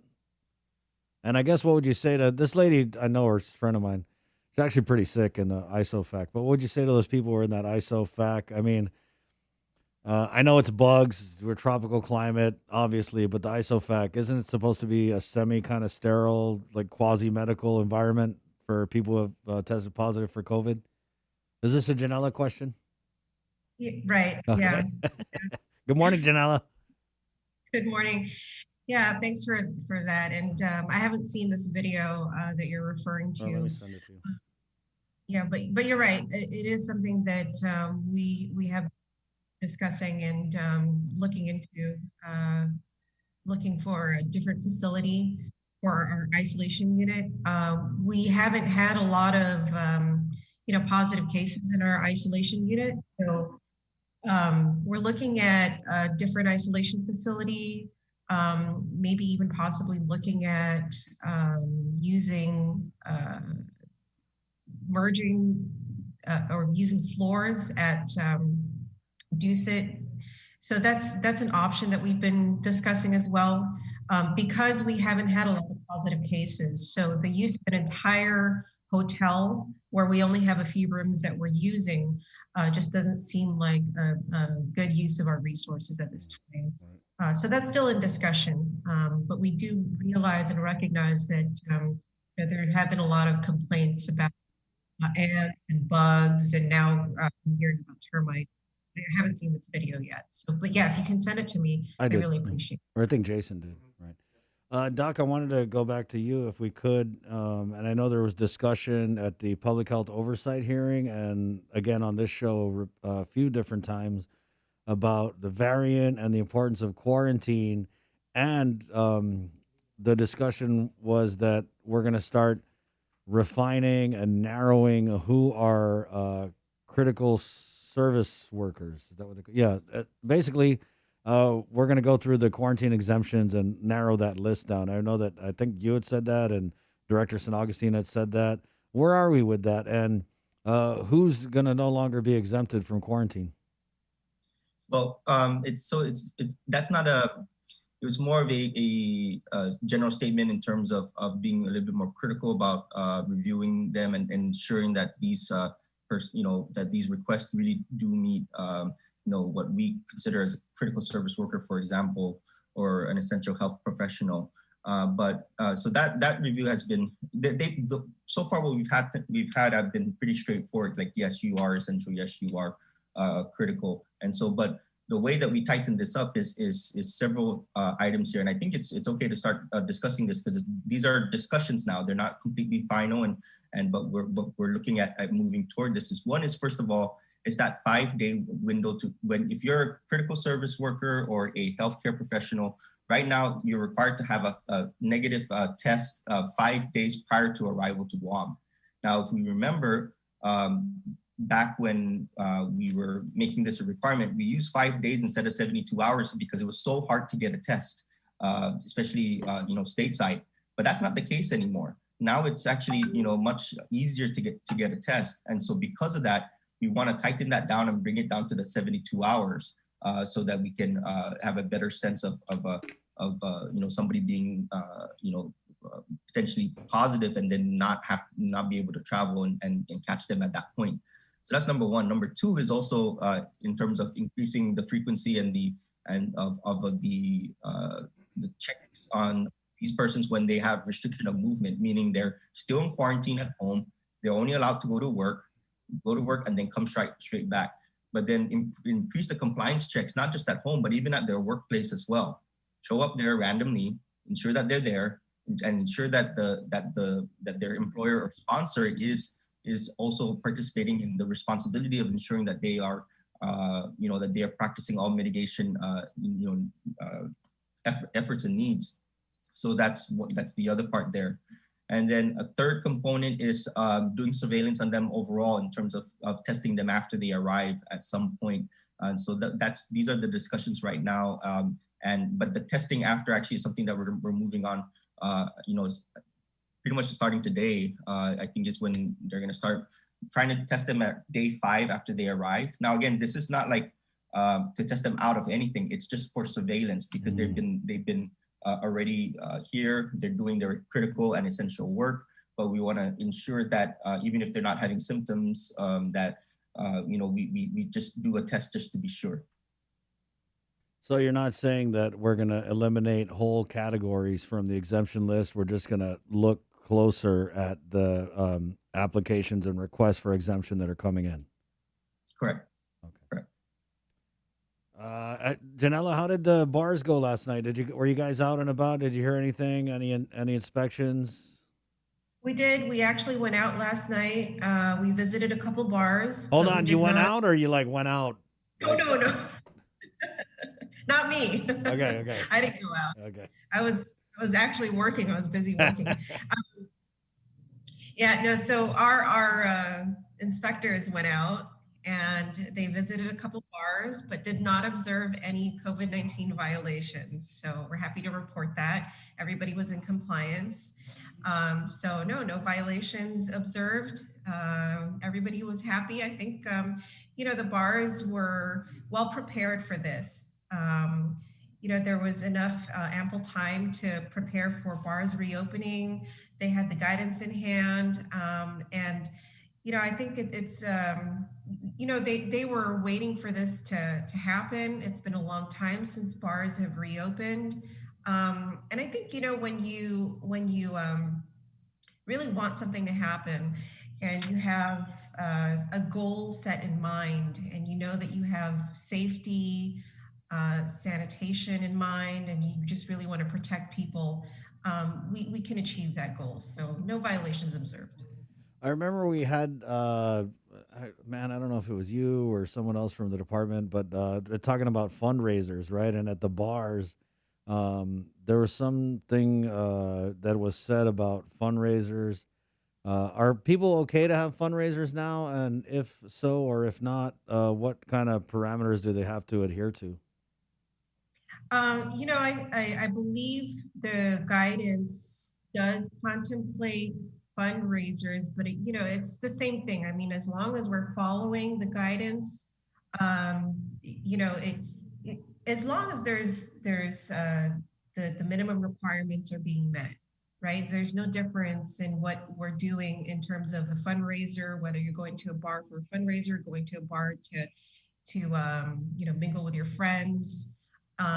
So what the event is for, if it's for a birthday or an anniversary, I don't think there's a difference in what you're going there for, as long as we're all following the minimum requirements for the event. So, the guidelines are established. So we're following sanitation requirements, signage, postage, hand sanitizing, mask wearing, then I think we're okay. Janelle, I remember now. So you can have fundraisers, but what you can't do is bring food from home, right? And have it be self-serve. It has to be in like lunch plates or something, right? Grab and go, something like Okay. grab. Well, I mean, you're not supposed to be eating your food at the establishment, and so I know some places that have done that, where you serve the food in like a to-go pack, and you're not eating it there. So as long as there's no food being eaten at an establishment. Right. Do you know? I mean, this is kind of weird, but I wanted to ask: is there a protocol for like strip clubs? I believe that there has to be some kind of barrier in place. So there's no, physical touching of the dancers. But that's my understanding, is there's a barrier in place, and it has to be just like it says in the guidance, minimum of 6 feet from the horizontal edge. So it's in the guidance. It's pretty much the same thing. As you're talking about for the actual dance floor, right? Right. So for it's kind of similar to the live entertainment. So as long as there's a physical barrier that's established, a minimum of 6 feet distance, and there's no physical touching. Well, there you go, Jason. Sorry, Jason wanted me to ask. So it's basically like the singers in the band. They got to be up behind the plexiglass that's 6 feet high. Okay. All right. There you go. That settles that. Doc, I'm sorry. I had to ask. You got to ask the tough questions in this. That's why I'm here. Doc, what about, PCOR 3? And I just want to go back to, we went into PCOR 3 before, and then we saw this crazy surge. Being that this is kind of like the second go round, did we look at what like caused the surge and maybe like kind of tighten down or any like gaps or whatever that could be areas of concern? Yeah. So we have to learn from our history, right? And so taking a quick look back at what happened last summer. So at mid-June was actually when bars were allowed to reopen back in 2020. And allowed to reopen at a 50% capacity. A month later, the governor declared PCOR 3 on the day before Liberation Day and on July 20th. But what also happened was toward the end of July was a change in our quarantine protocol. And that's when we were using an earlier version of the CAR score to determine low-risk areas. And these low-risk areas were able to come in without having to need quarantine or testing prior to arrival. At that time, Hawaii was considered one of the low-risk areas. But what we saw was that several people were, overnighting in Hawaii and then claiming Hawaii as their point of origin, for example, when they actually just came from Texas and California, which were very much high-risk areas.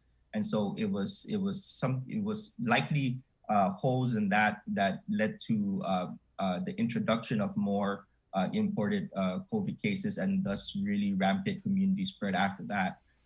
We did see some cases of bar outbreaks, and then some bars were closed early on, even before the governor declare PCOR 1 once the surge started really happening, started really going up in August, early August.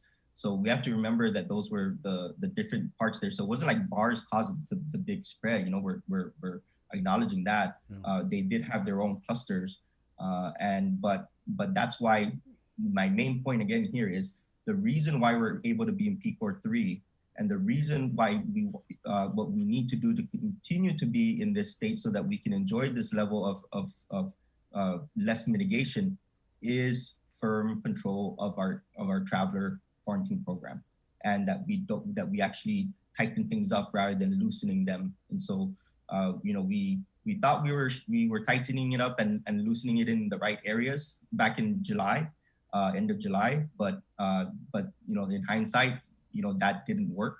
And so now we are very much more vigilant, and that's why you keep hearing me coming back to talking about traveler-based quarantine, because it's what makes us it's what keeps community spread to an extreme minimum here at this point.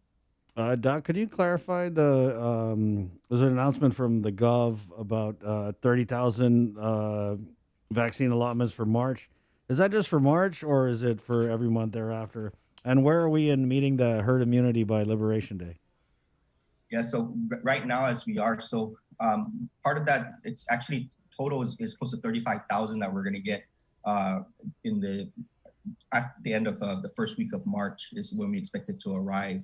And so, but the way that they're accounting for it is like part of that is like an inclusion in our February allotment that just got added on. But that being said, if you look at February to March, there's about a 50% increase in the amount of vaccine that they're giving us.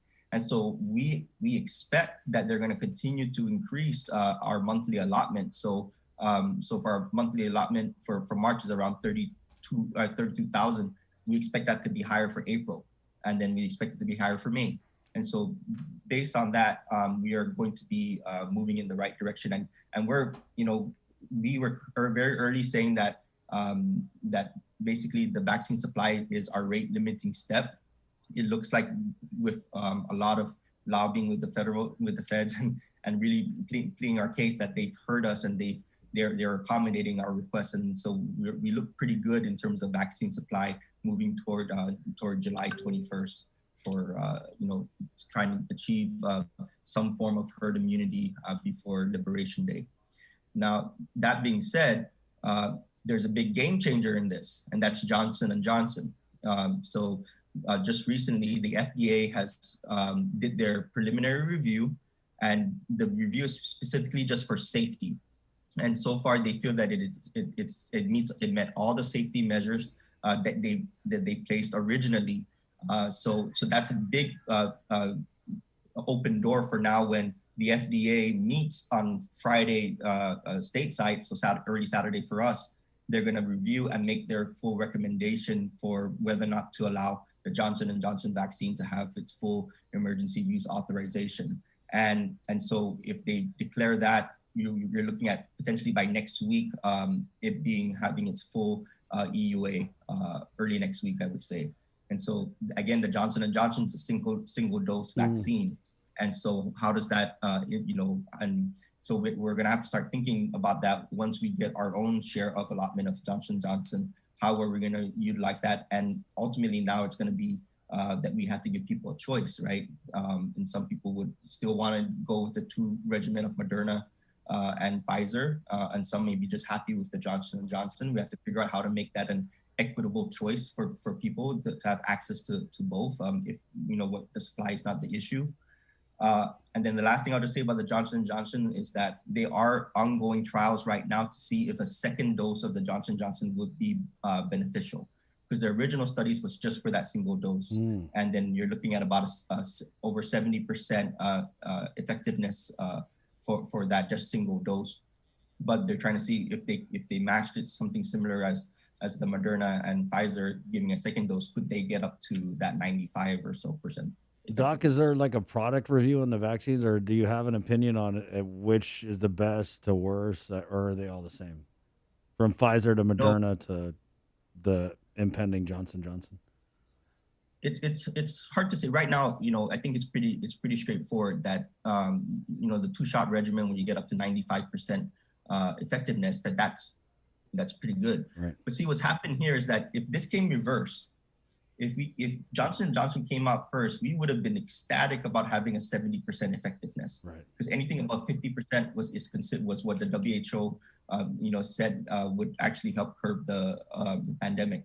So, but now it's like the bar is so high because of what Moderna and Pfizer have done. Like Johnson & Johnson, even though it's extremely great what they have, it's still now not it's not the standard at this point. So, but that's why Johnson & Johnson's actually going to be good for a lot of areas. Oh, the other thing is that it can be stored in the refrigerator for like 3 months, I think. Right. It doesn't need to be frozen. That's it. So logistically, this is a very, very good, vaccine for a lot of hard to reach areas, for a lot of underserved areas. So that's something to keep in mind. I wanted to ask, okay, yeah, Janelle, we'll close with the testing, but I wanted to ask Doc before we let you go. I know I'd asked about people getting sick on the second shot, and you had said, oh, it was anecdotal, but I was able to see a few different posts on social media. I'm just going to read from them. Our friend F. Glenn, who's an avid Link Fam member, this was over the weekend. He had posted that his entire Friday was shot after he received the second dose on Thursday. Just rested all day, drinking lots of water and juice and taking Tylenol. Had body aches, headache, and chills, and feeling so tired with lower back pain. I was able to rest and go to a gathering in the evening, but still feeling a bit uncomfortable. And then on Saturday, I woke up feeling way better. Lower back still hurts, but nothing a little Tylenol can't fix. Then my friends Chris and Valerie had posted, I think I'm back to normal after that second vaccine dose. The fatigue got me the worst. I made it through without meds, just kept up with my ketone packets. The feeling of being hot inside, yet no fever, was odd. I can't remember when the last time I was that fatigued. Glad to be feeling some energy now. And then one of my other friends had posted on Twitter, low-key wish I didn't take the second vaccine because I've been having head and body aches, slight fever, chills for the past 10 hours.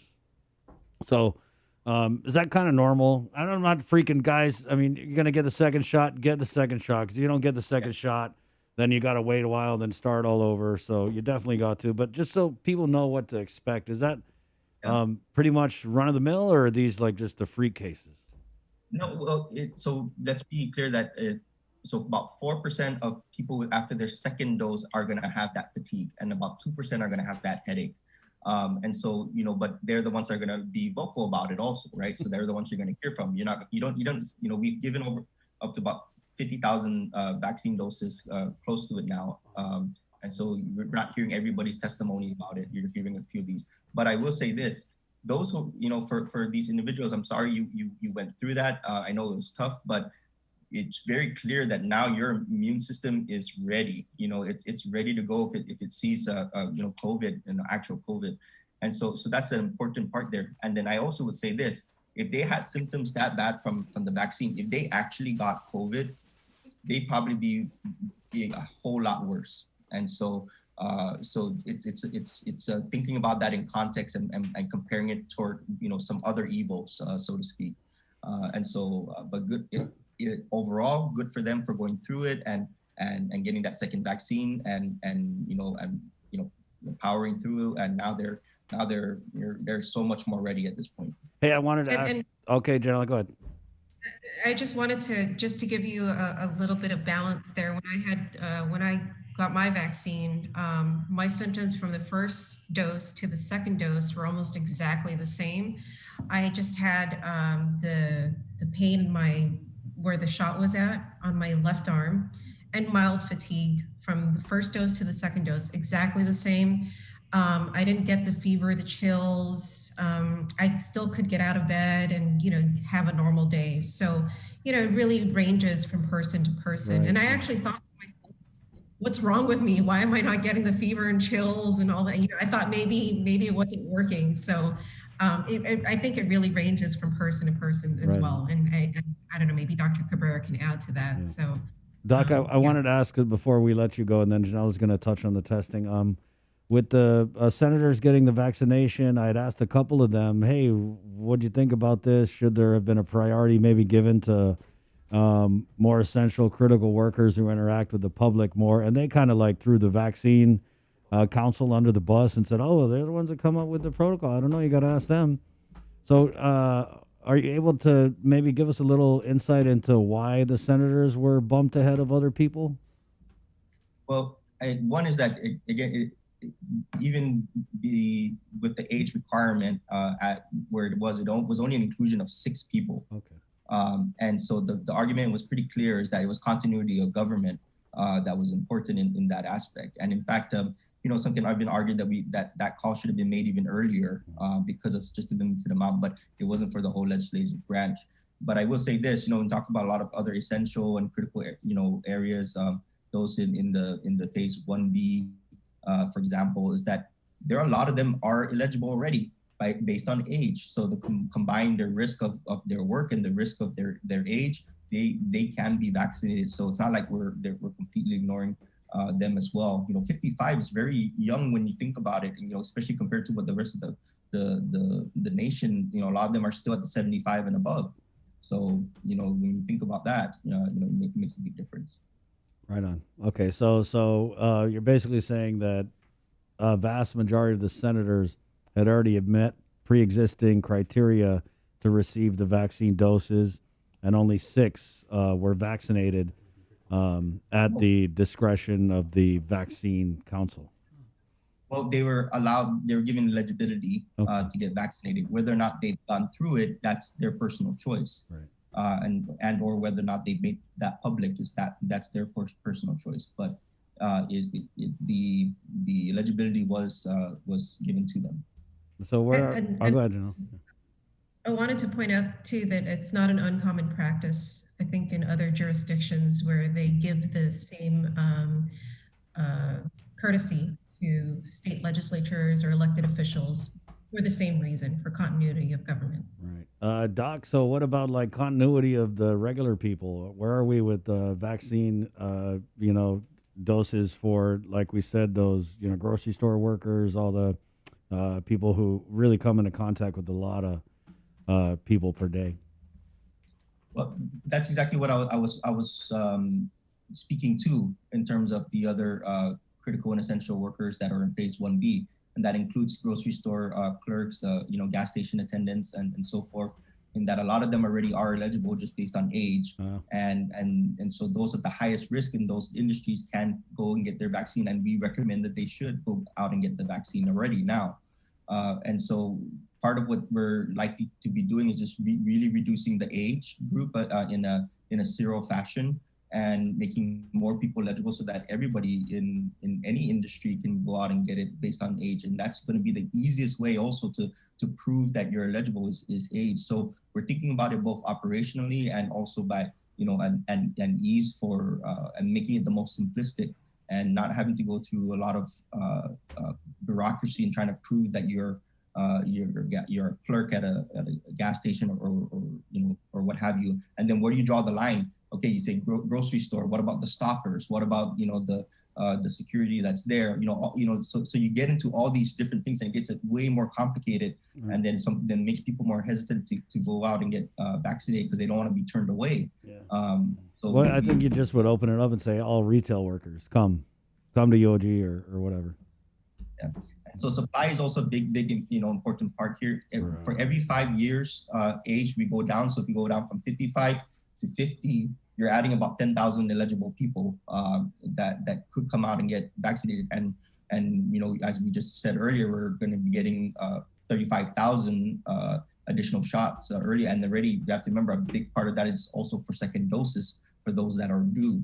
And so already you're already looking at how big of an impact it could have on our supply based on how we open and how we move down the criteria. Well, stand by real quick. Sorry. We're KUAM FM, Agotnia, Guam on the Breeze 93.9 to our viewers on KUAM TV. Thanks for jamming with us. Jump over on the radio, the Breeze. There's an audio stream, Docomo Channel 10, and of course our Facebook Live feed on KUAM News' Facebook Live page. My name's Chris. That's Sabrina banging on her laptop. Okay. KUAM TV. Esta. Adios.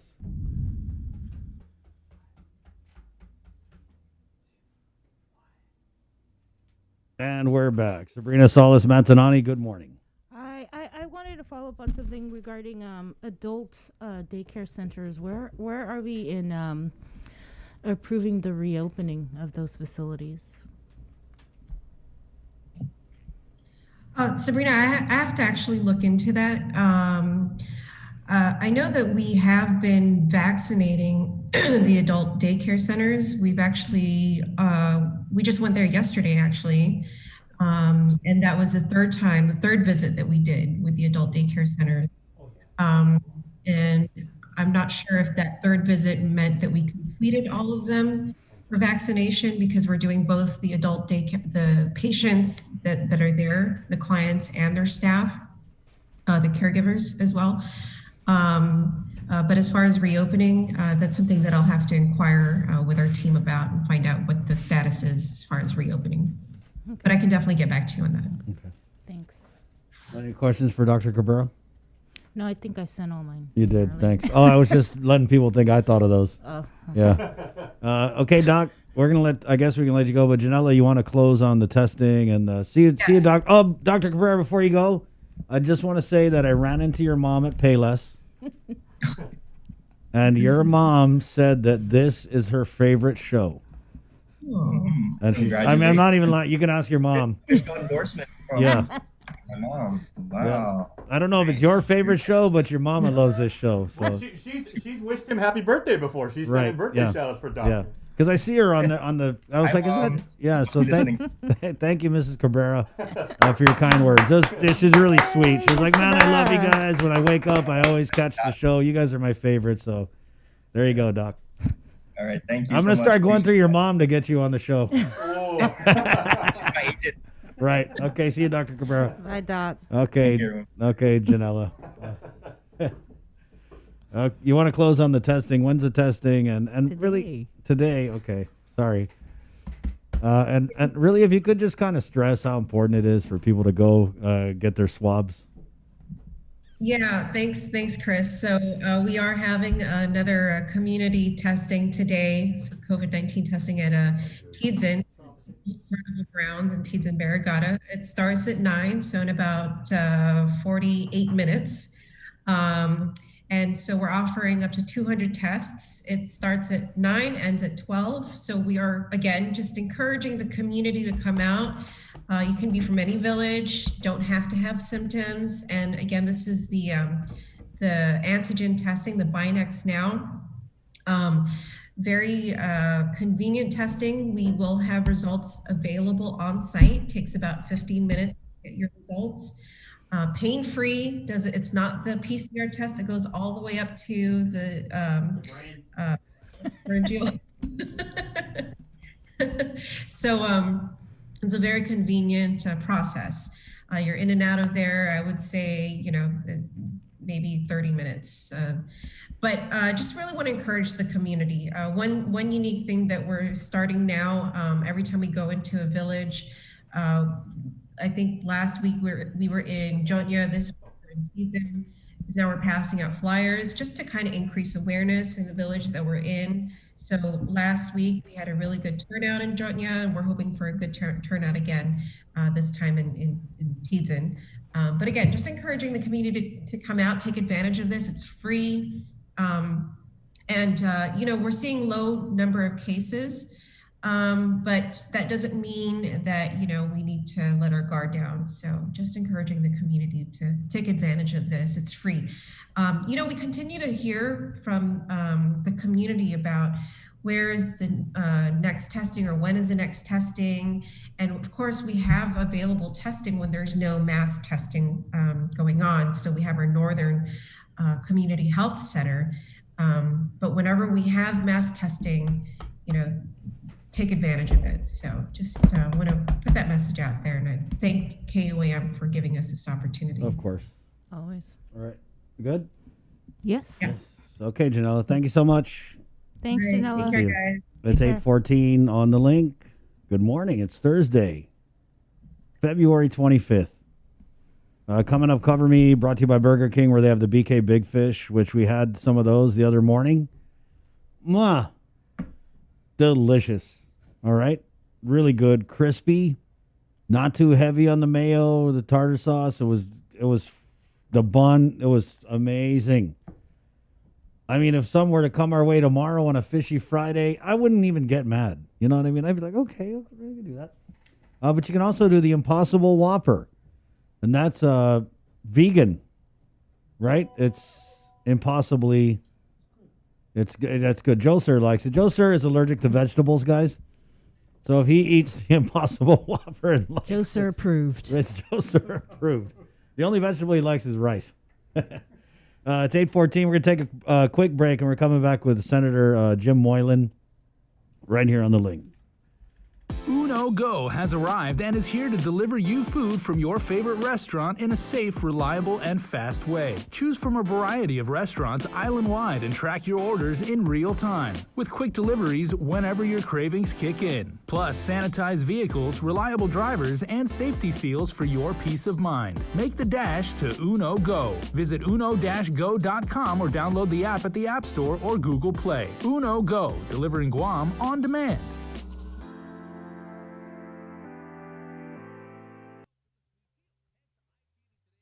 Only one company on Guam provides every solar energy solution under one roof. Micronesia Renewable Energy. You want solar only? They got that. You want solar with batteries? They got that too. You want outright purchase or lease purchase? It's up to you. Does your solar system need a tune-up? That's what they do. For solar energy solutions from A to Z, you can count on MRE. Give them a call at 632-2613 for a free consultation. MRE, providing real solar solutions built by real solar experts. Half a day. Does your child have a hearing loss? We are parents of deaf and hard of hearing children and volunteers with Guam's Positive Parents Together, and we are here for you. We know how you feel and have walked in your shoes. We want to help you navigate your way through our educational and medical systems, and most especially, your emotional journey. Please visit us at www.guamparents.org for more information. The relationship between Guam and Manila, Philippines is undeniable as we share similar cultural traditions, history, and heritage, with generations of Filipinos calling Guam home. KUAM presents a monthly look at the capital city featuring in-depth and engaging interviews on everything from medical tourism to new business and government leaders. Veteran newscaster Nestor Lecanto delivers Beyond Our Borders. This special program is brought to you by the Bank of Guam and KFC.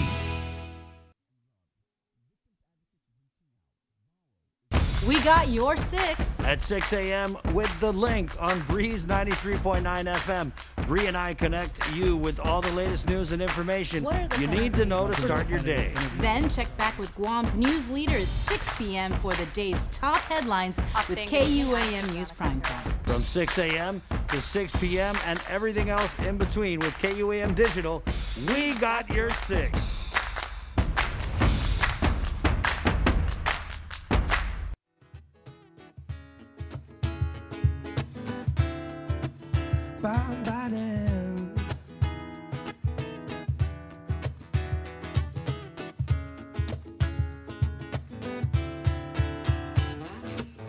Every day is a brand new day. We should be happy and celebrate. The life we have is just one of a kind. No more trying to waste my time. Now everyone can say I want to go to the beach tonight or tomorrow. Hopefully the weather doesn't change, cause if it rains I got a plan for another day. Yeah, so take off my stories. Ooh, run to the beach, feel the sand beneath my feet. She's just floating 8:19. Good morning. All the perks of living on an island. Daryl and Noni. Good stuff. It's called When in Guam. It's a beautiful day. It's one of those like days where you see the blue skies, but it's kind of like a little hazy or something. 8:19. I went walking in Assen yesterday. There's just a lot of people out everywhere. You know what I'd like to see though, Bree, is so many people are going out and doing like exercise. Oh yes. Right? Definitely. When I'm walking in Agania, there's a lot of people. And it's nice to see, but I'm one of those, like I have my mask on, Right. and then sometimes I like pull it down so I could breathe. Yeah. Do you wear your mask when you? I don't, but I make sure I don't go around anybody who's not not in my party. But I think it's cool, and that's definitely a silver lining of this pandemic. And I don't know if it's because people have just been cooped up. They're like, God, I want to go out. But you go out and you see a lot of people walking. Of course, people who are dumb are running. I don't know why you would do that. Totally walk. But yeah, it's good to see. I mean, it's nice. It's beautiful. I love it. Way to go. Get up and move, Guam. 8:20. I just wanted to share this thing here. I'd kind of like to shout out to our friends at Gain, where they got a little love from Dr. Tom Shea, who he sent a picture. I don't know if this was on his Facebook or what, but it just went all over the place. Yeah, it's on his Facebook. It's on his Facebook. And, of course, he was kind of like one of the first ones to really make noise about this $500 a head fundraiser that the governor and lieutenant governor had last night at the Hyatt, I believe, for the re-election effort. And Dr. Shea, we're going to pop the picture up here. He says, instead of giving $500 per head to tonight's political fundraiser, I'm donating $1,000 to Guam animals in need. Nice. We'll sponsor kennels in honor of my dog and cat who have gone to heaven. Rest in peace, our condolences. And to share the love for all other four-legged friends. We'll contact, or perhaps someone knows the president of Gain or someone there may contact with them. I will have the check ready. Mahalo. So that was pretty cute. I bet Senator Jim Moylan got a kick out of that one. So how was the fundraiser last night, Senator? Yeah, I didn't attend. I was taking a walk actually last in the evening down in Tumon, and sure, there's a lot of people out there and bicyclists as well. And if you go on the beach side, you see the paddle boards too. So yeah, I'm sure they've. I don't think they invested $500 on that special day by chance when the bars opened as well to have that fundraiser for the governor. So you mean to tell me you were in Tumon and you didn't go to the fundraiser? Did not miss that opportunity, but it's kind of, is it really now that you want to have a fundraiser for re-election when people are, I saw it in the paper, the headlines read, possibility of going homeless for this one family. And then on the same front page is come to the fundraiser for the governor, $500 on a time sequence since they want to make sure they have social distancing. Right, yeah. Could have been done better, I think. She is the chief public health authority, so. Maybe she was setting the example that like, hey, it's PCOR 3 guys, it's safe. Go out here, look at me, I'm having a big fundraiser, it's safe. You know what I mean? I don't know. Yeah. And I think it's just really, like you said, a lot of people just have an issue with the timing of it because we all know, people have political fundraisers all the time. But I just don't think anyone expected them to have one at this time. Right. Maybe in hindsight, right? Could have did something different, but you Republicans better get moving because they just added $50,000 to their war chest last night. What are you guys doing? I don't even. Yeah, it's about 46. Well, I did the math, assuming it was all full up. Right. Yeah. So what's up with I got to ask, Senator, just before we get into everything that you got here, what is up with the Republican candidate for governor, lieutenant governor? We haven't heard. Yeah, well, I am part of the party and discussion is being done, but nothing final at this time. But we do have some deadlines that we want to meet because if you don't, then you're going to be behind the train there, and it's coming closer to that. So the announcement eventually will come out. That's for sure. When though? Stay tuned. Okay. Like next week? Well, there's still developments going on, and discussions are being made, and especially in the grassroots, right? That's the real engine of each party. So before the end of next month. What did you hear, Sabrina? Can you just tell me? Because you're talking like you heard. No, come on, you can tell me. I'm not going to tell anybody. Who is fishing? Oh. So yeah, by the end of next month. Yeah, sometimes it's really helpful for those rumors to get around because it's like a soft survey, right? And then you get the grassroots start talking, and then you can feel what they are really behind, and then from there you need to take a few more steps to do some studies, and then just go for it after that. Yeah. So, but for sure, got to be careful what's going on with the pandemic as well, and keep the people as, no, they're first, and politics are always there. But you got to show what you're doing now if you even have any intention of running, and not necessarily come out of the dark and start to do it again. Obviously, the governor has an advantage being here. President, anybody trying to beat the incumbent, it's not that easy. Yeah. Right. And with more federal funds coming in, it could look like our government can turn around. But what has the governor done so far? Some would say, yeah, done her best, and some would say, wish she had done differently. But we'll see. So as that time, in the snapshot today and a snapshot 3 months from now, it's going to be different. Right. We will have a team, and we'll back that team. That's for sure. So who's your running mate?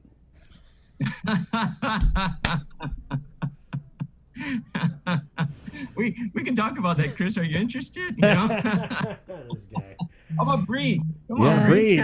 Totally. That would be a great. Sabrina, I'm telling you guys. So. Yeah. He's like, I ain't having it. All right. So let's switch gears here. I know that you had wrote another letter to the governor, and this was about the RISE Act. Yes. Yeah. The RISE Act, as we know, became law the end of December. Right. Signed it in before the new year, and this is one of the bills we were on the floor as the last bills to be discussed in the 35th Guam legislature. It was spending a lot of time on it. We even made some amendments to it to even strengthen it even further. But the governor decided to lapse this into law, right? And this would have given $800 to individuals who qualify and $1,600 for family. And that was the amendment I co-sponsored to basically double what the original bill had said. And that's how we came up to that amount. And the funding for this is discussed general fund, but also not to touch that until all federal funds were used, priority use of federal funds. But here we are in a couple of weeks. This is going to be 2 months old. We know our situation with the PUA. We're still waiting for Congress to take some action on that. We're hoping for the best. But in the meantime, this bill became law, and it was lapsed into law. And I want to know, what's the plan, right? Do we just lapse something into law knowing it's an unfunded mandate, or are we still planning to use it when the federal money comes on in? I haven't heard a definite on that. And I think the people, when this became law, are expecting it. We need some answers. We need some transparency. We need to know the economic plan. And this law, Public Law 35-136, would be good for the people. Whether or not this $600 million is coming, and how it's going to be distributed, I think that's the important part we want to know today. Dedicated to this. It has a deadline on the public law of December 31st, 2021. And if we don't use it, then it's over. But the governor's intent, she let it lapse into law, and then dedicate it, then make it happen, or tell us when it's going to happen to give some hope back to the people of Guam. In the meantime, I don't want to see it dropped. And I do recall hearing, I think BBMR, Lester discussed this a little bit, basically saying there's no money. So, there was no money then too, but she let it lapse into law. So you're anticipating money to come in, then dedicate that money. It's $30 million. Dedicate that money to this public law, and start putting it on. The law says that the DRT has 30 days once we start to get this rolling to start issuing. So tell us the plan, Governor, and that's what I'm hoping to do. I did meet, surprisingly, I did meet with the governor and Chris Duenas, Senator Chris Duenas, discussing Bill number 11, and we had that opportunity to discuss that with her, which we're awaiting her signature. That passed. We're waiting her signature on that, or her decision on that. But during that conversation, the governor did mention to me, Jim, I get all your letters, but I don't answer them. So, you can just give me a call. And I did call her on my previous letter. I wrote her something as well. And I'll be calling the governor on this letter to have that conversation. What'd you say when she's like, I don't answer him? Did you say like, hey, what's your problem? Or why are you being stuck up? Or No, I said, basically you have to understand, right? Respectfully though, that's a request. I represent voters. I represent the second branch of co-equal government. And it would be, I think, the right thing to do, whether you're in favor or not in favor, to respond back. But that's where the governor is. Doesn't want to answer, wants a phone call. I can do that as well. But I'll continue to make the letters. It's written and we can share it and people know what we're discussing about. And it's almost like a pen pal. Once in a while I get an answer, or once in a while I don't. But I'll make that call and it seems to be, at least we'll continue that conversation. I did ask for a comment and a reaction to your letter from Crystal Palco San Augustine, the governor's communications director, yesterday after I got it. But unfortunately, I didn't receive a response or a reaction to it. But, this morning I went back through our files to look at the interview with Lester Carlson from BBMR. And that was about a month ago here on the link. And I remember we had asked him about RISE. And you're right. He said that there's no CARES Act money left. And he was optimistic that perhaps maybe with this new round of federal assistance, probably from the $661 million, if we do get that amount, that we might be able to use it to pay it. But like you said, we just don't know when we're going to, or how much we're going to get. But so you haven't heard anything else from the governor or anyone from Adelup regarding RISE? No, nothing at all. And it's unfortunate, right? I think the majority of us at the legislature want the economic plan. We have our own bills to go on out there and to help the community, the finances especially, right? But where is the economic plan of the governor, right? We're expecting 600 million plus to come on in. And by now, I would think you would have some plan to discuss that. So the sooner we get this plan, then we can look at what we can do as legislatures to help support that, or also offer our ideas, just like what we're doing with this public law here in my letter to the governor. Hey, don't forget this, Governor. Hey, this is necessary. That's what we lacked in the 35th, the transparency coming on out with the original CARES Act at $17 million. Imagine if that's going to continue with $600 million. Where are we going to be able to find where this money is going? Where are these contracts being given to? If it's the same thing as what we're seeing, then it's going to be a lot of FOIAs coming from Chris and you, Bree, and others as well, and senators too, FOIA, right? That's not transparency. Is the governor required though to provide any sort of report to the legislature on how she plans to spend this money? I mean, I know I saw in CARES 1, we saw that tentative budget breakdown for the money we received, but is there any sort of legal requirement or anything like that she would have to let the legislature know, hey, 661 million, 50 million for quarantine or whatever it is? Right. We did have a public law with that as well, the 35th, but those reports were never provided. You can put it into law, and if it's not followed and there's no repercussion from that, well, that's how it goes. I remember the initial report for the 116 million. It was maybe 3 pages. So much for this department, that department, and I think there was even an $800 computer bag that was put on there as well. But they can change that decision at any time if they want to. They go back to the Organic Act. When the federal money is provided, then it's the purse of the governor, and the legislature has no say. But it's important. Yes, it's fine. It's the purse of the governor. We understand that, but be transparent about this, so we know where it's being given to. Right? We can have suggestions. We can have great ideas. We can support each of the committees that the majority represents. They're the voice of these departments, and they know what they need.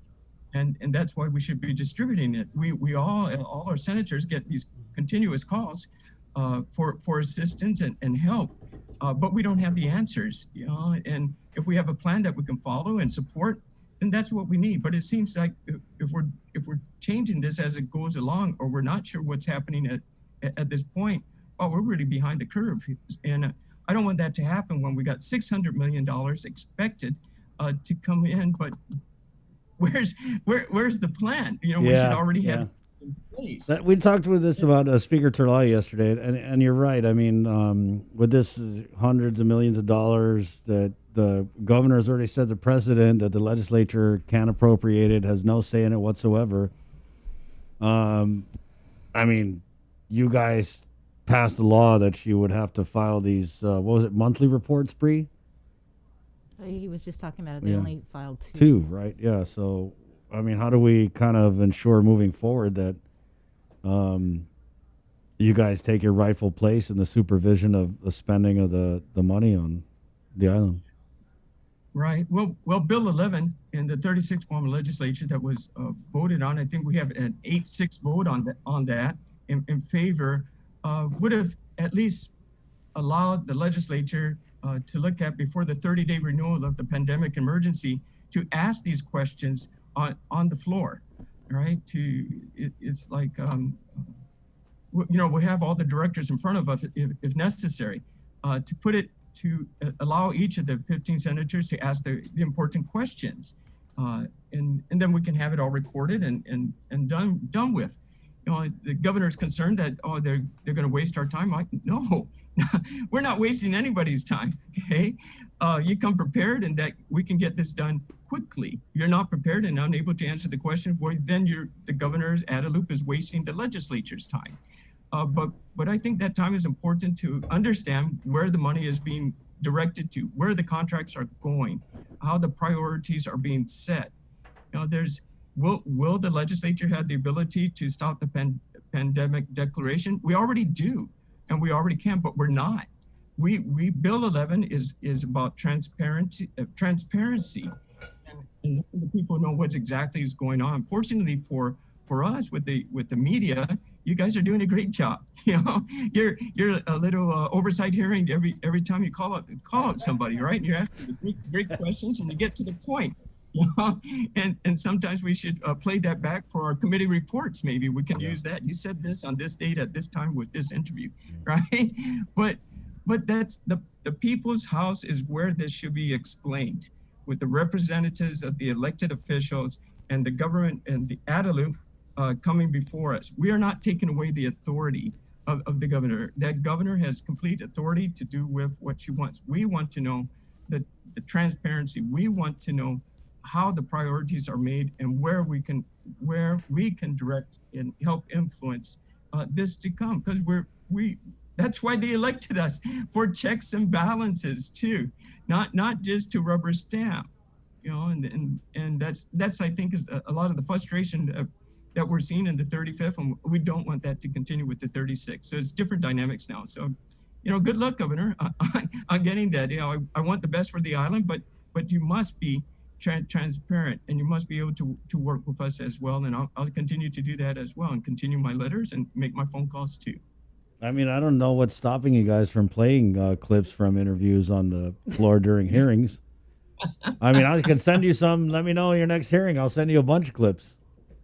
That will be interesting. Yeah. Sure. I mean, it's multimedia. You guys got to get. It's 2021, Senator. Come on. Senator, I know you were actually the one that had requested Speaker Terlahi to call for that oversight hearing when the allegations were coming up at the government quarantine facility with certain nurses. She was just on the air yesterday, and she was pretty disappointed, pretty frustrated, and on the verge of like, I'm gonna call another one. What about on your end, and what is your reaction to the fact that public health is not, you know, wrapped up anything with that investigation? Right. Yeah. I last I recall, I think they were requesting the assistance from Department of Administration regarding timesheets. Right. sure, it's going to take a little bit of time, but this is a priority, right? This is our frontliners that are out there, and if it's endangering the public health and the procedures of the pandemic and at our quarantine facilities as well, then that should be an issue, right? You know, when you're fighting a war, you still gotta take care of these things. If the things are going bad, you gotta address it. I'm sorry, it's going to take some redirection, and you got to use that effort and resolve it quickly. The longer it drags on, it's not helpful at all for the public opinion and for the co-workers of that agency, because they wouldn't feel safe as well, right? And there creates doubt, and you know, you get the troops a little bit disappointed, and then you know, where's the morale as well? So you got to kick it in the butt right away and then resolve it. If the director feels that this is satisfying for him and no further actions is required, say it, right? If we're still investigating, well, then find out why it's taking so long. It needs to be resolved quickly. That's a serious accusation. It could mean lives are involved, and let's get it done. If it's a misunderstanding, okay, but get the answer now. And I myself, as the speaker, am not happy with the long process. You know, please don't let this go to the Attorney General's office or anything like that. Just solve it now. The director, you have the authority to do that, and then just stand behind your decision. Right. Well, it seems like there was some sort of temporary or interim resolution, as we've heard, and the speakers heard, that these nurses have been moved from what we're hearing to the port clinic. Yeah. Fit right in down to the port. Have you heard that? Have you also heard that? I believe on one of your interviews, when I was listening as well, I did hear that some reassignment was made, which is okay, but I don't think the situation still needs to be answered at the end of the day. So get it answered. Is it no longer a priority to them? No, because if one got away with it, maybe there's others. If it is true that it shall continue, but if we show that we're hard and we want things done properly, then that's the bar that is set. If we're just going to put things aside and move people around, then how does that help? Yeah. I don't think it does. Well, you were co-sponsor. You signed up on that bill regarding official misconduct with Senator Brown. It had its public hearing yesterday, but I don't think there were. Did anybody show up to testify? I don't think I saw anybody. No, there was no testimony for or against. So basically, we had the opening remarks by Senator Brown, which was very good, and the other senators were able to express their point of view on that bill as well. So public hearing was completed, and now committee reports are next, and hopefully we can get this on session floor for voting. But it's about, again, it was official misconduct on the job, right? You had the trust of the public to perform your duties, whether you're behind the counter or you're out in the field, right? But those duties were mishandled. You cheated the people of Guam. You took advantage of the people of Guam. It hurt the people of Guam. You're providing a public service for the people of Guam. Whatever department that they're in my experience, was in Department of Corrections, right? And those things are very. It gets scary, actually. You know, when I was there between 90 and 97, same issues are still there today. And if you can't trust the officer that you're in there with, it's questionable, right? And you can't perform your duty, and then you can't also, the inmates can't trust you as well. 95% of those inmates are going to be released. They're not in there for life. But it's the safety of co-workers, and it's the safety of those that you're rehabilitating in this instance in the Department of Corrections. Senator, I heard when you were talking, and I think you'd also referenced Senator Joseph Augustine, who is he a former police officer? So yeah, and I got it that you were a DOC guard, and what you said about going to work at the prison and not knowing if your coworker has your back or is going to stab you in the back. It kind of really resonated, I felt. Yeah, that's right. I mean, We have people bringing in money that were employees, drugs, employees bringing in that as well. But your duty every day is, I was a parole officer there, and I had to go in and interview the clients or those incarcerated, and just sitting there wondering, is this door is going to open or not? Can they hear me yell for assistance or not? You don't know. Somebody want to set you up. That's always going to be there. But unless we are stern with our rules and regulations, if we make it too lax, how does that help? We need to be tough, and that's for the safety of the island and doing our mission. And it's unfortunate, but I agree with Senator Brown that if you are charged with official misconduct, well, I'm sorry. The people of Guam gave you an opportunity. You missed that. Now find other employment. Yeah. Because you are a former Department of Corrections officer, we actually had Joe Carbolito on a couple of weeks ago, or maybe even last week, and I'm not sure if you heard that interview, but there was the discussion about this retention. Chris, you know more about it. The retention fee or retainer, because they're losing officers. They're going to different agencies because they make more money at these agencies. So and they're trying to do something with a differential pay or something to retain them. Right. Yeah. Have you heard anything about that? Yes. We've introduced a bill for the post-attraction retention and incentive plan. So it's peace officers, peace officer ones, from customs to port authority to corrections to police departments, right? The entry level of pay is different, right? And you would find them after these long trainings that the department has put and invested into them.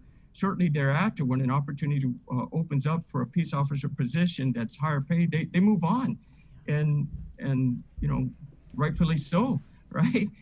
It's understandable. So how do we make that equal? So the bill is trying to work with the post, basically saying, so if you're a peace officer one position here, identifying the positions so they're equal. It's not saying what the payment should be, because that's another situation, but equal across the board. So if the officer does wish to transfer, then he transfers as a sergeant over there, or coming from GPD to DOC or likewise. So it's equal. So if they're not necessarily leaving because of the pay situation, but they wish just a change in career. So the law needs to be adjusted to help peace officers, because this has been going on for a very long time. So I'm hoping this one will get passed, or at least get a public hearing, and I'm talking with the committee chair on that as well, and the post office, the post board too, and possibly in March we will have a public hearing to address this. Okay.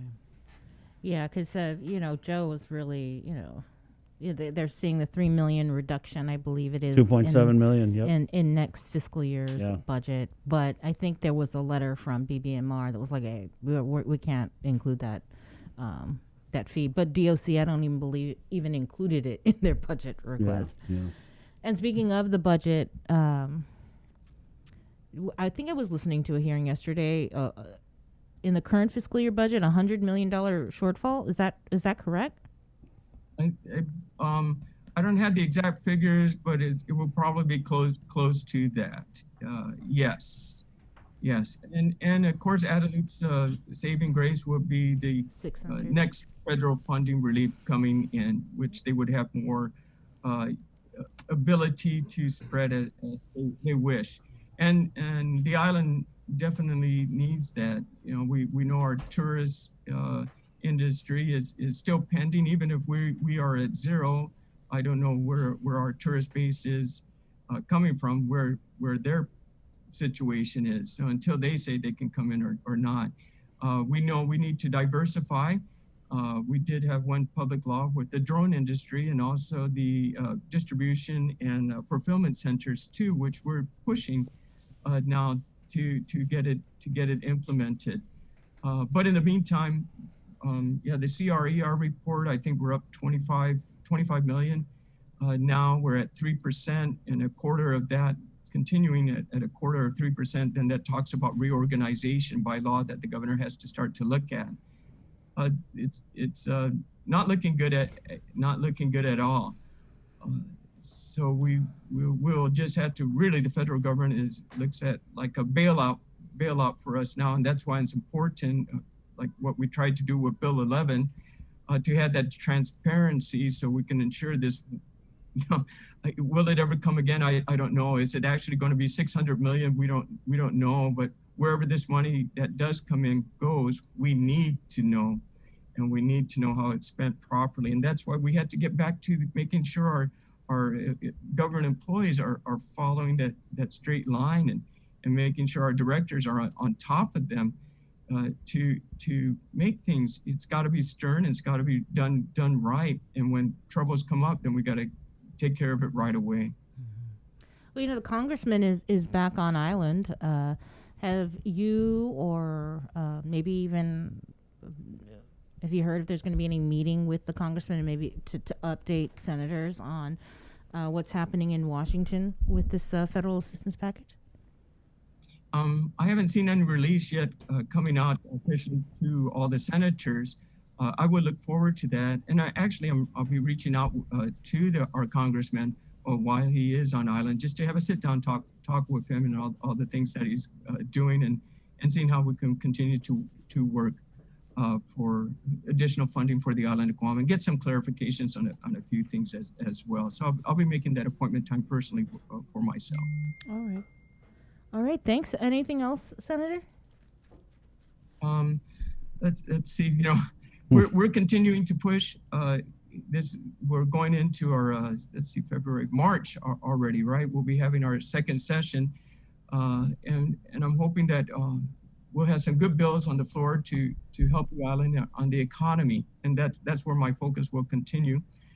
As well as I'm also concerned with our drug epidemic on Guam too. I'm working on some measures.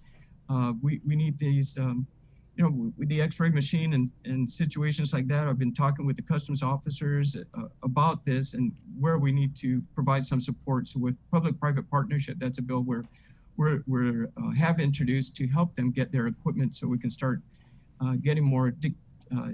Looking at these drugs that are coming into our island and stopping it before it comes on the street. So I'm continuing to fight, and I'm enjoying my first few sessions with my new team in the 36th Guam legislature. I just want to thank you folks, Bree and Chris and Jason and Little Joe for all that you guys do. And I look forward to talking to you throughout this session. So thank you very much. Real quickly, I'm glad you reminded me when you mentioned drugs, because you did send a letter to the lieutenant governor or the governor on the 15th regarding this memorandum of understanding between Guam Customs and the Postal Service. Did you get a response, maybe phone call or anything regarding that? Did they call you and say, yeah, Senator Jim, we hate the drugs too. Let's eradicate meth. We're on board with this. Let's get her done yesterday. Yeah. Was that the response? I actually called the governor on that letter, right, and spoke to the governor personally on that, and this letter came about after our meeting with the chief at Customs and the director as well, and the things that they need and feel that it's important. And I even spoke with the Customs in Saipan just last week too on ideas that we need to get this done. The MOU is not completed. It's not done. It's not in place. We used to be able to do these things, but now we don't. So new people are in place. The conversation has to continue. The governor kind of felt that things were rolling. I don't think so. Something's rolling. Yeah. What's rolling is that ice pipe's rolling. Right. So we're continuing to work with Saipan on how they were successful on that.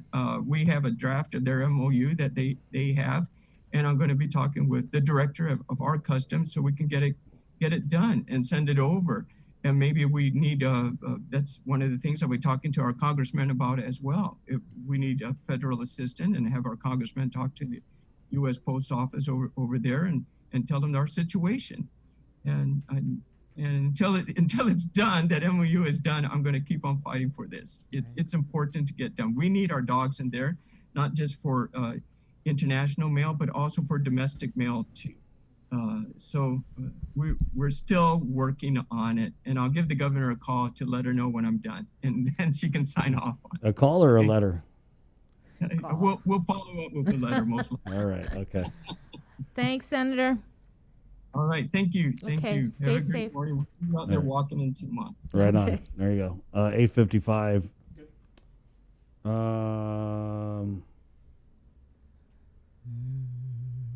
I wanted to talk about this one story. Okay. As reported by KUAM News, the best. The headline: Baby found in room with bags of meth. 3 arrested. Right, Bree? You saw it? Oh. Yes.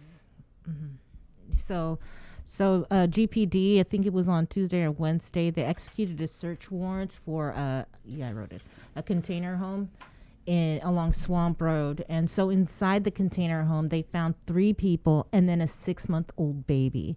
There were drugs that were in the same room where the baby was found. And the woman, one of the people that were arrested, she admitted that the drugs were hers, that she smoked ice with the baby in the room. And some of these people that were arrested, they had been smoking meth for years. Man, you know what got me here was, this is just the baby in the... according to court documents, Elaine Marie Castro admitted that the drugs are hers and that she had been smoking ice since she was 12 years old. Mm-hmm. I don't even know. It's terrible. It's terrible. And I just, I got a 12-year-old. And Yeah, I know a my lot of you son's guys 11. right? I know a lot of you guys out there do. Joe Sir has one. So just keep your kids close, man. Watch who they're around. This baby is 6 months old. Yeah, So upsetting. it is. And we're gonna get I think we're getting Melanie on tomorrow from CPS/DYA. So hopefully maybe we could ask her what happens in a case like this to the 6-month-old baby. You know what I mean? I think when they all get arrested, the baby probably becomes like a ward of the Or island. they or find something. a family member Right, that could yeah. take the baby. But yeah, that's terrible. I just want to commend GPD though for who was it? GPD or the marshals? It was GPD. Yeah. Good job.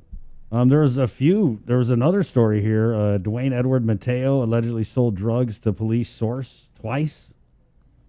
Again, another story that, did you write this one too? No. Lacey wrote that one. Okay. Initially pulled over last year for speeding, 34-year-old Dwayne Edward Farron Mateo is facing multiple charges for also dealing meth. In May of last year, police pulled Mateo over in a Toyota 4Runner for speeding. When they approached, they noticed he was nervous and shaking in his car door. They saw a yellow case with multiple capped syringes. He allegedly told police he used the syringes to give his chickens steroids for cockfighting. When police asked if he had any other items of concern, he told them he had a gun, which he didn't have a license for. Inside the vehicle, police recovered a Glock loaded with 6 rounds under his passenger seat, according to his past convictions. Oh, surprise! Mateo is prohibited from having a firearm.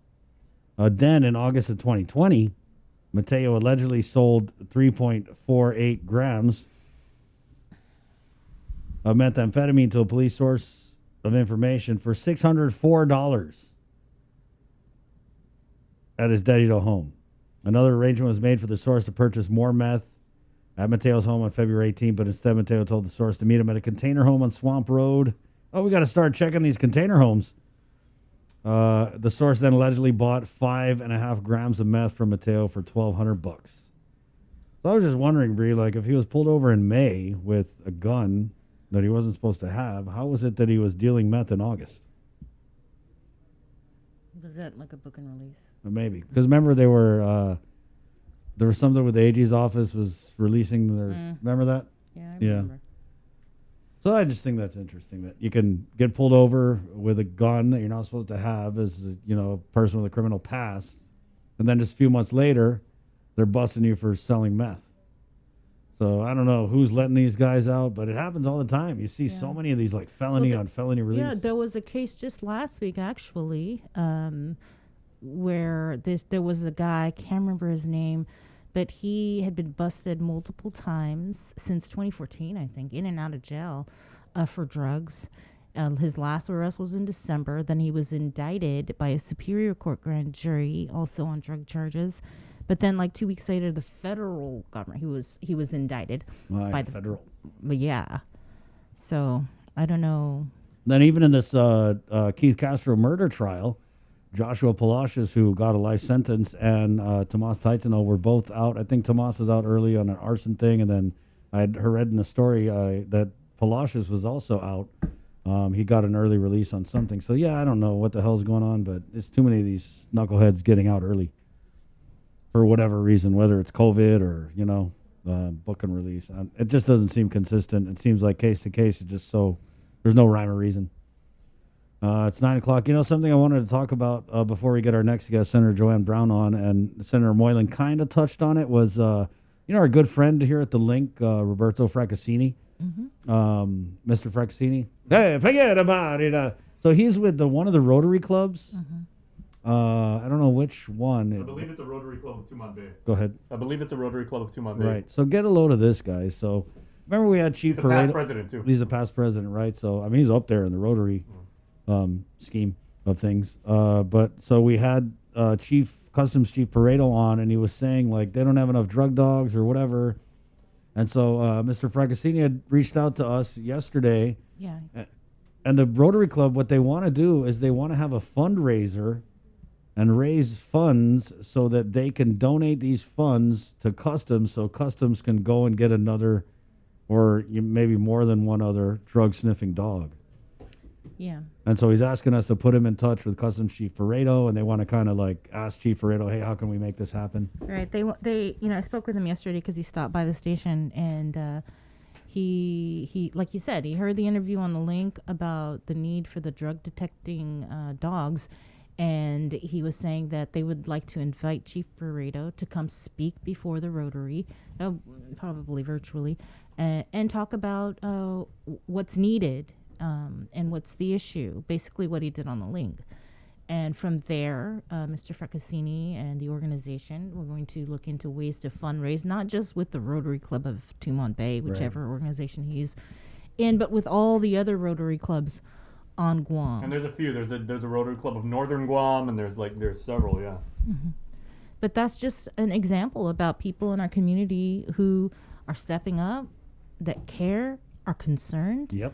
And so we'll try and make that happen and put Mr.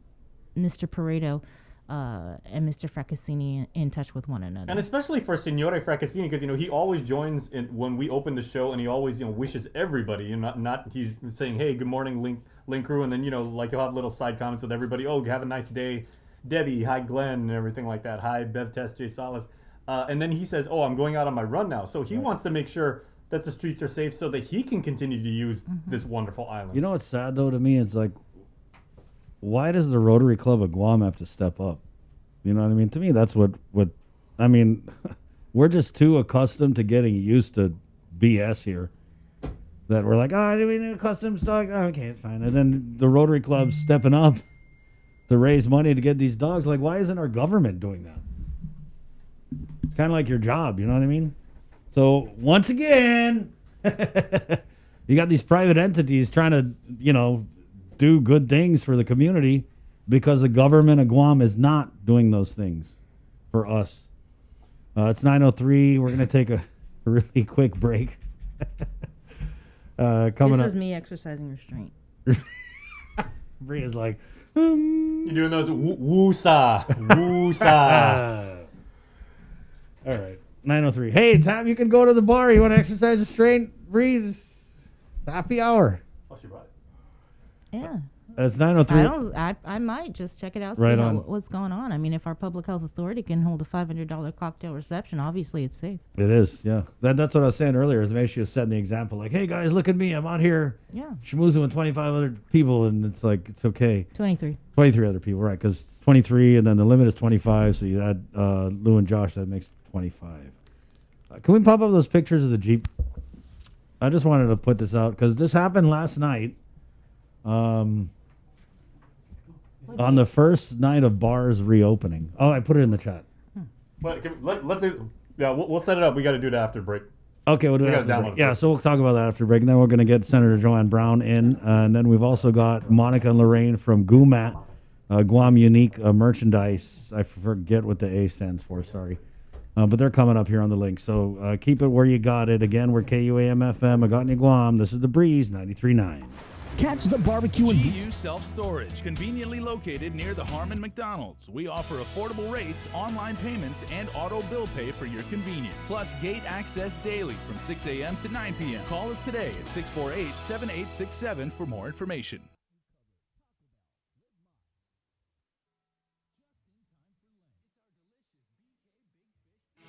The relationship between Guam and Manila, Philippines is undeniable as we share similar cultural traditions, history, and heritage, with generations of Filipinos calling Guam home. KUAM presents a monthly look at the capital city featuring in-depth and engaging interviews on everything from medical tourism to new business and government leaders. Veteran newscaster Nestor Lecanto delivers Beyond Our Borders. This special program is brought to you by the Bank of Guam and KFC. Half day. Does your child have a hearing loss? We are parents of deaf and hard of hearing children and volunteers with Guam's Positive Parents Together, and we are here for you. We know how you feel and have walked in your shoes. We want to help you navigate your way through our educational and medical systems, and most especially, your emotional journey. Please visit us at www.guamparents.org for more information. Only one company on Guam provides every solar energy solution under one roof. Micronesia Renewable Energy. You want solar only? They got that. You want solar with batteries? They got that too. You want outright purchase or lease purchase? It's up to you. Does your solar system need a tune-up? That's what they do. For solar energy solutions from A to Z, you can count on MRE. Give them a call at 632-2613 for a free consultation. MRE, providing real solar solutions built by real solar experts. Dinner in a snap. You don't even have to leave the couch. Fast, safe, reliable delivery. Make the dash to Uno Go now. uno-go.com or download at the App Store today. We got your 6. At 6 a.m. with the link on Breeze 93.9 FM. Bree and I connect you with all the latest news and information you need to know to start your day. Then check back with Guam's news leader at 6 p.m. for the day's top headlines with KUAM News Primetime. From 6 a.m. to 6 p.m. and everything else in between with KUAM Digital, we got your 6.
Morning. 3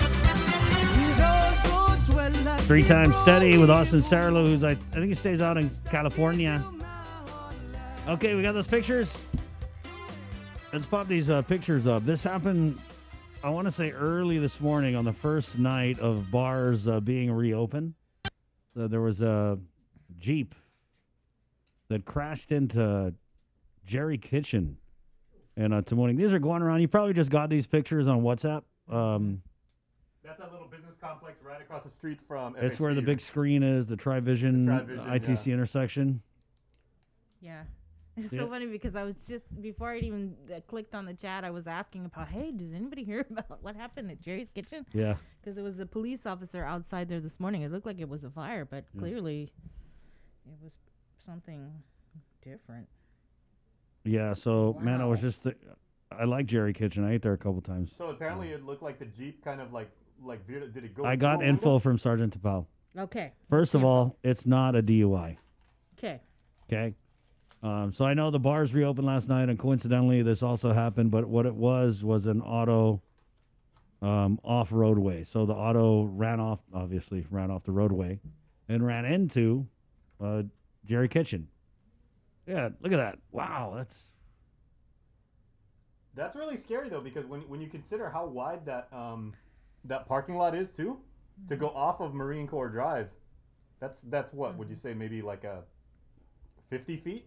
What about the person? Did Paul say Oh. how the person is? Around what time? Was this? He just said no DUI, auto off-roadway. Oh, okay. Yeah. Were there patrons inside? Was it closed? Well, yeah. It was late. Yeah, that's so anyway, that's what happened. Someone was like, "Nice Jeep." I was like, "It was a nice Jeep." Well, hopefully they're okay. Yeah, definitely. I hope they're okay. Hope the driver is all right. Right. 9/11. Let's go ahead and play this clip here from. There was a public hearing on. Well, it shouldn't be a controversial bill, but it is. This bill from Senator Joanne Brown that would bar those convicted of official misconduct from being rehired in the government of Guam. As there was a public hearing yesterday.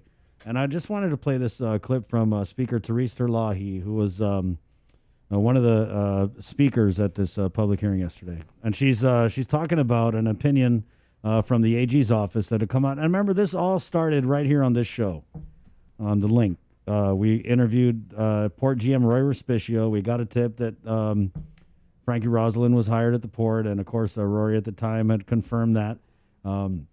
And then so kind of like in the show, I shot a text out to the AG's office and I was like, hey, what's the law on this? And that same day, I mean, they were ready to go. They're like, yeah, it's totally cool. They can do it. I'm paraphrasing. But it was kind of funny that they're just standing by with an opinion handy. Totally cool. Totally cool. Doesn't matter. Whatever. So, yeah, I'm going to play this clip here from Speaker Therese Terlahi from yesterday's public hearing. Reading comments that were made by the Attorney General in a statement that the Office of the Attorney General issued. And they said that under Guam law, criminal convictions are an automatic bar to government employment only in limited cases. For example, there's a blanket prohibition from hiring a person convicted for a sex offense. A person convicted of family violence cannot hold an elected public office, be appointed a director, or hold a supervisory position, or be a peace officer. I'm grateful that those provisions are in statute, Mr. Chair. But when it comes to official misconduct, according to the Attorney General, the rules and regs allow that prior criminal convictions, including convictions for misdemeanor offenses, can be considered by directors when making hiring decisions. When an applicant has a less than 7-year-old conviction for a crime, the directors have discretion to suspend, remove, or accept their application into government service. You know, I think that that's an important discretion exercised by the directors, Mr. Chair, because, you know, when some people talk about second chances, but if you're less than 7 years convicted of a crime and a crime such as smuggling contraband into a prison that you were supposed to protect, I just think it's very serious, Mr. Chair, and that some time, at the very minimum, time should pass between your conviction for such an offense and your rehiring into the government of Guam, especially, for example, at the Port Authority of Guam, where we're talking about, drugs coming into Guam. I think it's just a dangerous setup, Mr. Chair, for when we're supposed to be showing to the people of Guam that we're doing our utmost to protect them, that, we're going to allow this type of hiring to occur there. The example I'm talking about is this person pled guilty to official misconduct as a misdemeanor in August 2019, not too long ago, Mr. Chair, for his role in the smuggling of methamphetamine and other contraband into the island's prison. Just last month, just that recently, we saw other persons accused of the same crime at the same time being sentenced in the Superior Court of Guam. That's how recent this behavior occurred. And this, we're talking about from the, facts that came out from that case, that text messages were sent between May and the end of July 2017 between maximum security inmate Sean Paul Johnson and Rosalind, in which they communicated back and forth about bringing contraband into DOC and when shakedowns were going to occur. And they were talking about methamphetamine. And so again, in this example, we talk about hiring back into the government of Guam. Should we give them a second chance? Well, we're talking about just, where someone else was just sentenced a month ago in the same activity. And we're talking about maintenance at the Port Authority of Guam, where we are trying to shore up customs to be able to get in there and inspect when we know that they are not. We're trying to shore up all of our borders to ensure that we are not going to have a methamphetamine or a continued methamphetamine, coming into Guam. And I just think that that is such a compelling reason that discretion should have been used in this case to not allow even a chance of that to happen. There you go. That was Speaker Teresa Terlahi. And like I said, it shouldn't really be a controversial bill, but because of who's involved, it has kind of taken on this new life where, and I mean, ever since I first cracked the microphone on the radio, I've always been of the belief that anything that happens with public money, public government, public employees is wide open for the public to discuss. And yeah, I mean, sometimes it rubs people the wrong way, but I just don't appreciate how this whole discussion on this bill has been turned into what should just be, like I said, us talking about public issues with our public government that is funded by our public money into somehow, if you're talking about this issue, you're personally attacking somebody. And it's just kind of unfortunate. Or personally attacked. Or you get personally attacked, which is even crazier. But that's the world we're living in. That's the agenda. That's what they do. You notice every senator that speaks up against them, that's the next person on target. Well, I guess we better put on our our bulletproof vest for this one then. Senator Brown, so I just wanted to start because I remember back in the good old days, and I don't know how far back you want to go for this, but back in the good old days when you had a bill like this that was about hiring or anything to do with like the government of Guam, you would get these relevant agencies and they would come out to these public hearings and they would provide testimony. For example, if you had a bill that would, do something and impact the police department, then the police department would come out and they say, oh, this is why we support it. Or, hey, did you know that if you do this bill, it's going to create this kind of problem or what? That's the whole point of a public hearing. So that being said, I was kind of surprised that we didn't get anybody from Department of Administration or even the AG's office who were so quick to defend this hiring. Why didn't we see that kind of testimony from relevant government agencies? You know what I mean? Yesterday, it was just empty.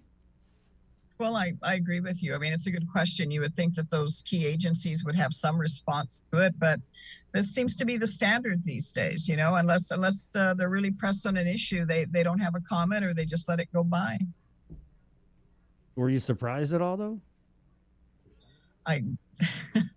Sometimes I think I shouldn't be surprised at too much. I've been in this business for a long time, but you know, shall we borrow their words? It is what it is. I mean, it's an unfortunate circumstance and situation, you know, because they're put in an interesting position in trying to justify the actions that were taken and the example that's being set by the hiring of this individual, especially as mentioned by the speaker. You know, this is a recent incident. This is something I think many of our people were very bothered and disturbed when they found out to begin with that, you know, once again, we have our public officials that were working up at the Department of Corrections that were supposed to be there to protect the public interest, you know, and they're helping smuggle in the contraband and the drugs and doing the deals that they were doing while they're being paid and the jobs that they have and not being responsible individuals, even more so, just not being responsible citizens. Nowadays, it's like anything goes. I mean, you were talking earlier about this poor little 6-month-old baby, and you know, when we hear things like that, it's just very bothersome because you're going, what is the explanation? Oh, they're on drugs or the parents are on drugs. So that's somehow supposed to explain why this, you know, innocent, helpless child is left in this circumstance surrounded by these illegal drugs. And, you know, we don't hold people responsible anymore. It's, you know, they have a problem and we need to treat the problem and it's okay. We need to, you know, and I'm, you know, I grew up of a generation and parents that kind of like expected you to be responsible. And it's not that we don't all make mistakes, but we want to know what you're doing to correct it and get back on track. And nowadays it's like, this is acceptable. This is the way to go. As a matter of fact, let's embrace it. Let's roll out the red carpet. And hey, if you're corrupt and you're playing the wrong game, you know, run to the front of the line because we will reward you for it. And that's just the wrong message. I mean, too many of our people are suffering, and I think we need to do a better job, especially with the standards we set in the government of Guam for public officials. That to me, like I said, is everyone that works for the government of Guam, because I'll tell you, I'm only in my 2nd month and I don't know whether to look left, right, up or down because I keep getting, you know, other issues that come knocking on my door saying, hey, by the way, this is going on in this department and this is going on in that department. It's like, wow, this is the standard. The standard's a very low standard. And people, because there's a shield around the rest of the government of Guam. Certainly you and anyone else can come and ask a question of me as a public official, but when you get down into the inner workings of the government, oh, I'm sorry, we can't provide a comment. That's a personnel matter. We can't respond to that. And you're seeing some really bad things happening, and yet the individuals involved are not being held responsible. As a matter of fact, the system, the way it's set up now, actually rewards it. I mean, all you need to do is look at the Port Authority. I mean, where would it ever be acceptable, you know, an agency overpays by $100,000 and it's like, oh gosh, no big deal. What world are we living in? I don't understand it. I don't find it acceptable. And that's why I'm bringing these issues. I wish I could focus on other things, but every time I try to, you know, I'll get another, you know, Dear Senator Brown letter. What's that one say? You know, wanting to bring to your attention this issue or that issue happening. And I think it's going to continue. I think there's a lot of not so good things happening out there in our government that our people are depending on. And as time goes on and people are going to realize that there's an avenue that they can bring those concerns to light, I think we're going to keep hearing more and more. Senator, unfortunately, I don't know if you caught our interview with the Port Oversight Chair, Senator Selena Nelson, yesterday, but there was I want to call it a revelation that had come out, and she was talking about this position of Program Coordinator 2. Again, that the Port General Manager Roy Respicio confirmed that he had hired former DOC officer Frankie Rosalind to fill. And what they did in defending this hiring was they said that it's not a political position because it was merit-based. He submitted an application. This is a quote from Port GM Roy Respicio. He was rated. He qualified for the job. He interviewed, and the interview panel came back with the recommendation. And the selection was made, and I made that selection. But Senator Nelson had said that based on documents that she received from the Civil Service Commission, She had found out that more than 10 people, and it sounded like it sounded like she was saying it was like a lot more than 10 people, right? Not like 11 or whatever. Yeah. But she said that more than 10 people applied for the program coordinator 2 position that was open at the port. And then here's a quote from Senator Nelson on yesterday's link. So we went through it and we have listing, and there's probably like 5 very good candidates that have experience, that have degrees. I think even one had their master's degree. And although Senator Nelson wouldn't go as far as saying Rosalind wasn't the most qualified applicant, she does say that an overhaul of the hiring process might be needed. So I wanted to ask, what did you kind of make of that? Because that was how they held up that this was prim and proper, was that it went through this panel as part of the merit system. Well, I mean, it's unfortunate that if that's the case. I mean, I'm not seeing the documents that she's referencing. I'm not a member of her committee.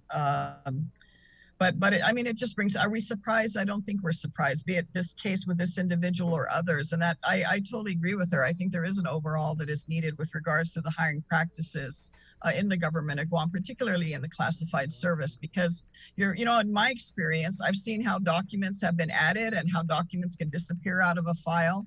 HR division, you're assuming and hoping that your HR personnel are being responsible and properly vetting all the applicants, and that these are classified employees that sit on the hiring panel. It's not us unclassified that are saying, it's classified employees. If it's that respective division, you're having people that sit and review and do these interviews.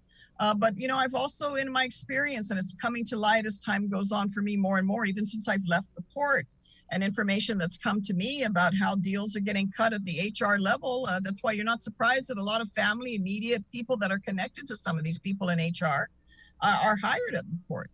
People that probably should not have been considered, because as I mentioned, we had the evaluation by the Civil Service Commission. Probably a good thing they stopped after that initial 8, because had they kept going, my goodness, the pile would have perhaps been high in terms of maybe how many people actually were not qualified. And if you go and review other applicants that may have been more qualified but were not considered, I mean, they're the ones that are really put at a disadvantage. And Kristen Bree, this is so against the standard that we set out there when we educate our children, when we tell ourselves, we want you to work hard, do good in school. You're going to work hard and pursue a profession. Doesn't have to be a college degree, but if you get interested in college, go to college, work hard. You're going to do well in life. You're going to be successful in life. And yes, that applies to a number of people. But wow, in the government of Guam, that's not the standard. As a matter of fact, how can we dumb down the process? And I don't mean that in a negative way, but how do we dumb down the process rather than how do we enhance the standards? Because I like I said, I'm here as a legislator, but I get people coming through my door and calling me, emailing me about how come they cannot get basic answers back from a department or agency that they need information from regarding, their situation as a resident. And I'm like, how do you hold people accountable? I mean, they want me to be able to assist, and to the degree that I can, but wow, if that director's not responding to you, you think that director is going to respond to me? But certainly I will see what I can do to assist, to help facilitate that information. But you cannot hold the rest of the government of Guam accountable. You can elect and unelect whoever you want to. They can promise you the sun and moon. Time will go on, and we've been at this a while. But if you do not restructure the rest of how the government operates, if you don't have that magnifying glass and that level of transparency and accountability in the rest of the government of Guam that's very shielded from the people. If there's a time that your government has ever been out of reach and responsive to you, I'll tell you it's now. Because of the way the government has been structured, the pandering that's gone over the years to go, we got to protect our employees from political influence. Let's not kid ourselves. There's politics at all different levels. There's people that have been in government of Guam agencies for many years and have been able to amass their own power base and influence on what happens where within that department or agency. Directors, they come, they go, political parties come and go, but they're there. They're there for 30 plus years in some cases. And they're able to play their own games. And if there's not another process of being able to shed light on that, as if in this case, the information that Senator Tolina is relaying publicly, then it goes by. Who's going to know? We just bury it in the file and life goes on. That's pretty standard these days, and it's unfortunate. And I don't think it's what we should settle for. So certainly, I think we really do need, and I've been thinking about that. How do we revamp the HR hiring process with these applications? And how do we also hold HR administrators that are responsible for putting these informational packets together on applications, accountable when they are misusing the authority that's been given to them within their respective department or agency, because abuse is happening at all levels. And if it's not put in check, and try to go through the Civil Service Commission. I never set foot in the Civil Service Commission in the years that I was at Guam EPA or the 2 years I was at DPW until I went to the Port Authority of Guam. And good luck trying to go through that maze. As a matter of fact, if you're doing something wrong, do it even more wrong, because you're not only going to get rehired back, you're probably going to get promoted. And by all means, look at the windfall of the amount of money you can make.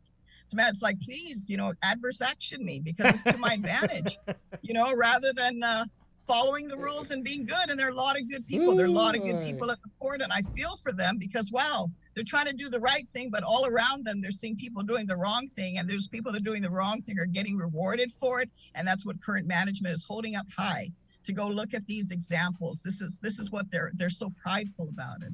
I don't know what planet they're on, but I'm looking at it and going, gosh, this is just backwards. This isn't how it should be. This is not what we say when we go out there and run for office. And it's not what's being delivered. And I just think we need to change that. If we don't change it, 10, 20 years from now, we'll still be having, well, not with me. I don't think I'll be here doing this, but, or what you're doing, but it'll be the same issue of discussion if we don't take that shield that covers and allows this kind of stuff to fester. Because I think people need to be held accountable at all levels. And I don't think we can use the excuse, oh, it's politics. We got to protect our people from politics. Some of these people are playing their own level of politics, and they're using the public resources to do it. Senator, go ahead. We're just send me to AA. Right. Wow. Send me to AA. I don't care. Yeah, let's mistakenly just overpay you by $100,000 and say, oh, no, you don't have to pay it back. It's okay. They just didn't do their formulations right. I mean, what planet are we living on that this is allowed to happen? Where is this acceptable? And it should not be. Senator, it should not be. Let me just ask, moving forward, right? So you had the public hearing. You're still accepting testimony up to when? Sure. Yes, and I believe it's normally 10 days after the hearing. They just have to address it to Senator Joe San Augustine's committee so it can be included in the official record. But, the way forward, debate on the session floor, how do you anticipate that to be? And where are you with securing the needed votes to see this measure through? Well, I'm fairly optimistic the odds that we can at least get it passed. Are we going to get it passed for a veto proof? We'll have to see. And that's why I said from the very, very beginning, it's really a time and moment for the rest of our colleagues to stand up and be counted, because we already know the landscape. You know the landscape. We can already look and say, oh, these are the senators that pretty much 90.5% of the time are aligned with the administration. But that's not going to stop me from moving it forward. I mean, if this bill passes, I think that's the desired objective. If it gets vetoed, then that's on the administration to account to the people of Guam why they find this acceptable. Because to even get an individual to a point of pleading guilty on official misconduct or being convicted on a point, that's a lot of work and effort that went into even get that there. Many people, what the standard is, which I think is something we also need to look at. When an employee gets caught doing something they shouldn't have been doing, most of them immediately resign.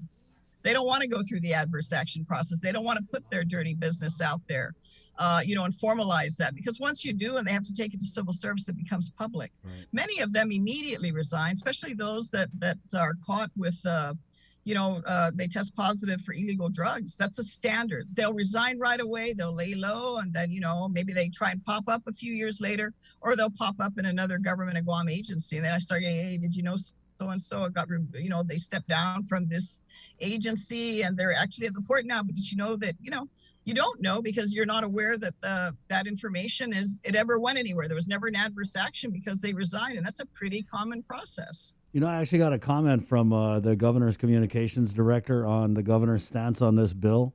And the comment was, Governor Leon Guerrero has not reviewed the bill in its entirety. However, in principle, she believes in second chances and the ability of reentry for those making the full effort to turn their lives around. That sounds like a veto to me. Well, and if that's the position she wants to take on some of these offenses, then that's why you see what you see happening in the community. Because instead of holding a higher standard and holding people responsible, we want to, it's like the hearing that Senator Talina had when Rory brought forth this most recent employee. And I'm sure he had to put it out front. I'm sure he was advised by that by his media strategist that works there. Let's put this employee up for everyone to see that this is who we hired. And I think it's wonderful. Anyone who's able to get their lives on track, good for them and their family moving forward. But to make that, to parade that as the example, someone who has, how many convictions behind them and the felonies behind them, and say, this is the example of what we want. I don't think it should be. There are probably areas that they can work, but certainly not in sensitive areas where we're dealing with a major drug problem. I mean, look at this story with a 6-month-old baby in our community. We should all be disgusted by that. It makes you want to look at those parents going, where is your mind? How could you do this to an innocent child that cannot take care of themselves and fend for themselves because we're so self-absorbed with our own drug use and our own personal needs that we would let a poor child like this, an innocent baby that's just been brought into the world, be treated like this?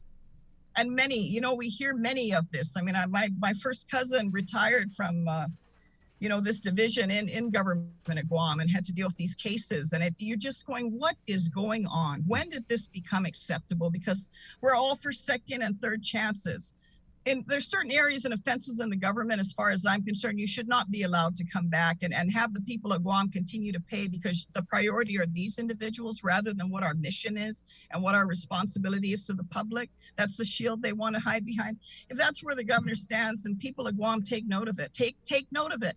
Because when you fear your own safety in your own home, when you fear for your children, you can't even put them on the bicycle and let them ride around the village anymore. When you fear for the safety of your vehicle, when you fear every time you leave your house, when you have to worry about, gosh, am I going to get broken into? Is my family member going to get harmed? When you need assistance and follow up through the government for just basic services and you're not getting it, well, then, hey, I guess we're all for second, third chances, because you are not the priority. You are not the priority. And all you see is the same old political nonsense going on and people amassing their own benefits at the public expense. And there'll be people like me out to complain about it, but so what? Let Joanne complain. We don't care. We're going to do what we want while we have the power to do it.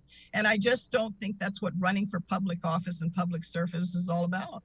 I just want to tie these 2 points together. Is when you read a story about this, these people smoking meth around the baby, having meth around the baby. That's why I think it's really important to set a good example and send a strong message to people who are involved with the dealing of crystal methamphetamine, because these people are addicted. Yeah, they're, stupid decisions.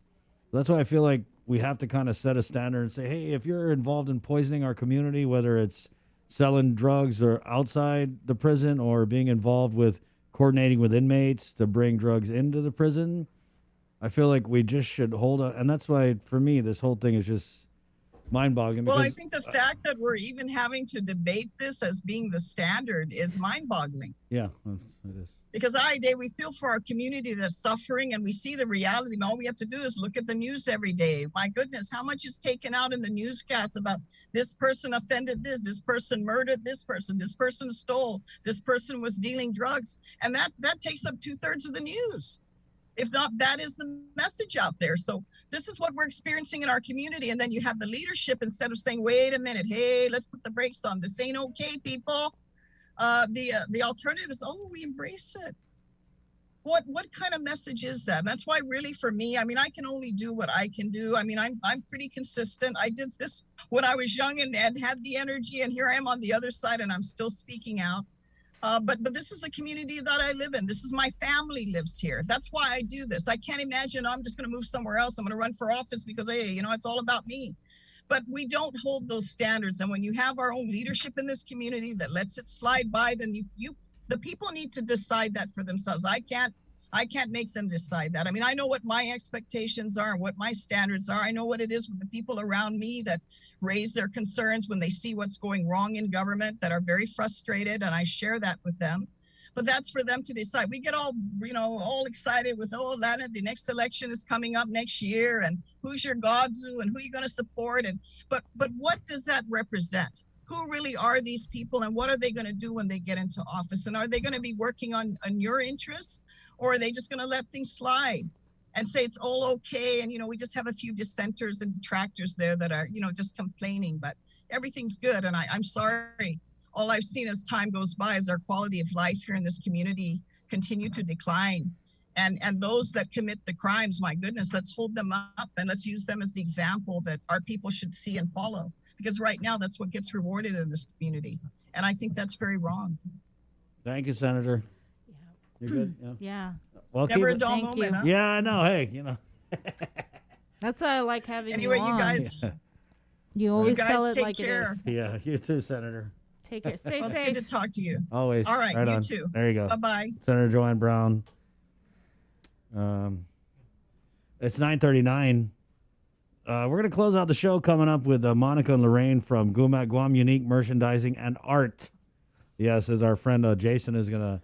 She almost got me when she was talking about the baby. Yeah, and that again, I mean, like she had said, to me, it's just mind-boggling that we even got to explain why this is a big issue. You know what I mean? We're talking about people who are involved with dealing crystal meth. I mean, our island is dying because of this stuff.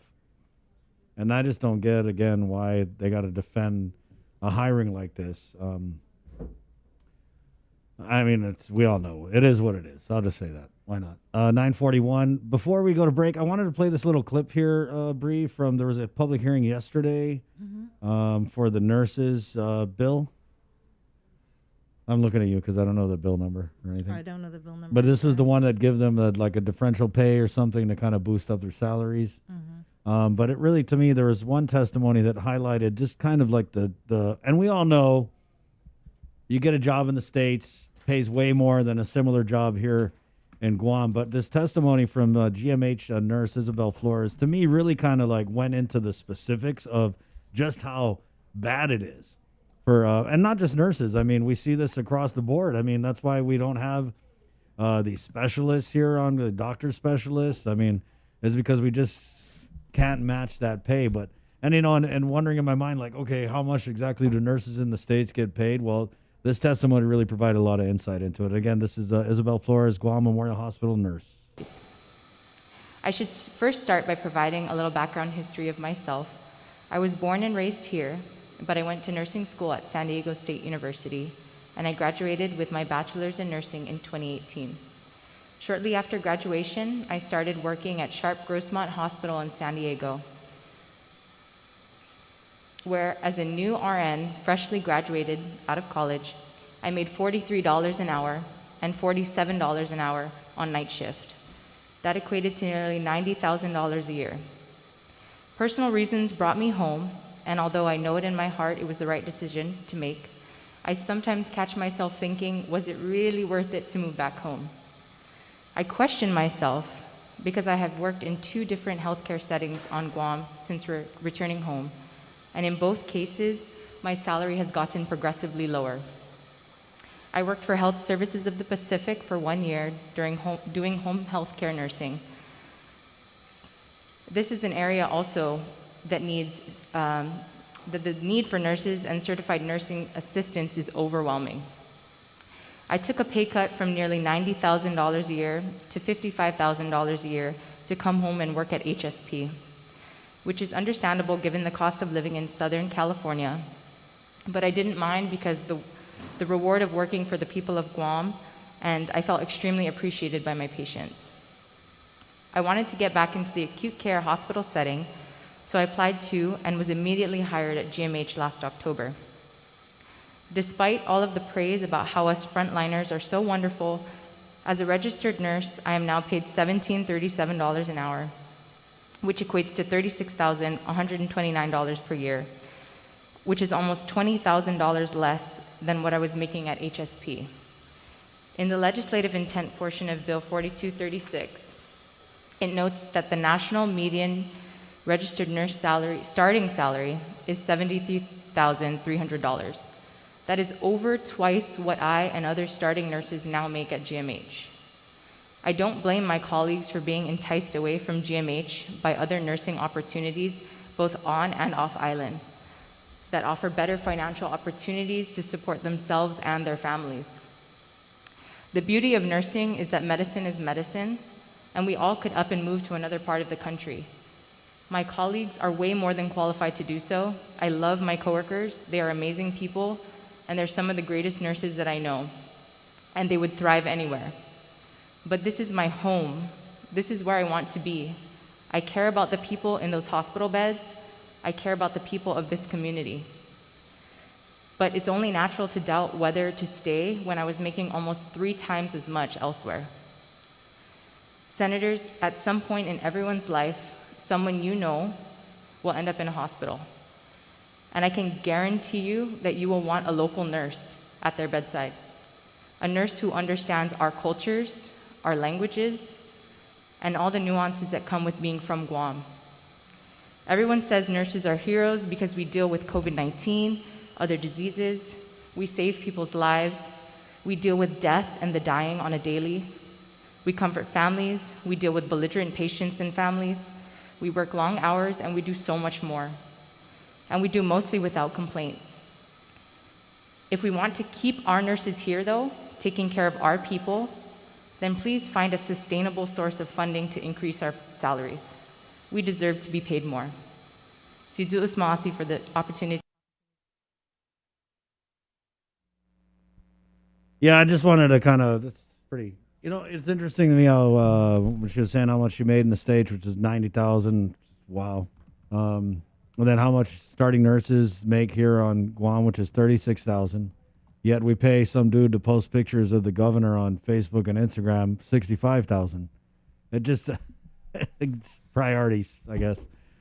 9:46, again, that was a GMH nurse, Isabel Flores. We're going to take a break and come back and close out the show with Jason Solis and Gumat next, right here on The Link. Good morning. GU Self-Storage, conveniently located near the Harmon McDonald's. We offer affordable rates, online payments, and auto bill pay for your convenience. Plus gate access daily from 6 a.m. to 9 p.m. Call us today at 648-7867 for more information.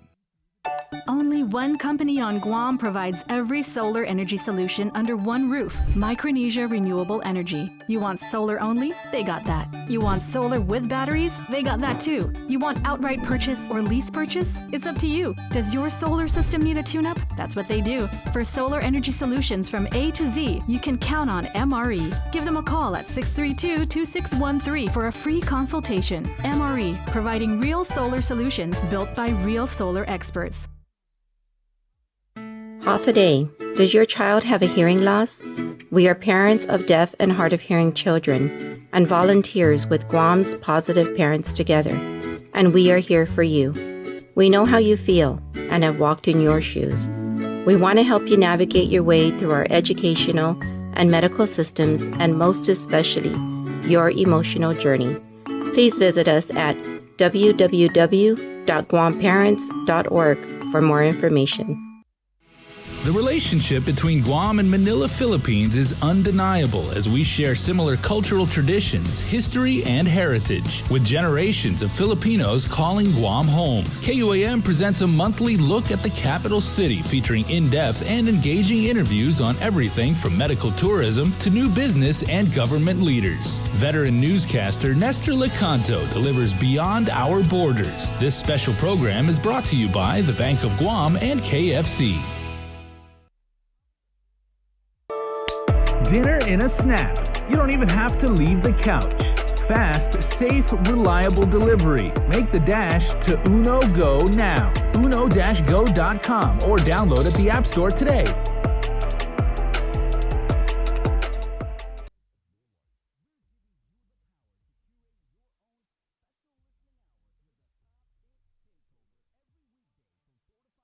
We got your 6 at 6 a.m. with The Link on Breeze 93.9 FM. Bree and I connect you with all the latest news and information you need to know to start your day. Then check back with Guam's news leader at 6 p.m. for the day's top headlines with KUAM News Primetime. From 6 a.m. to 6 p.m. and everything else in between with KUAM Digital, we got your 6.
Tomorrow pride is what we say each and every day.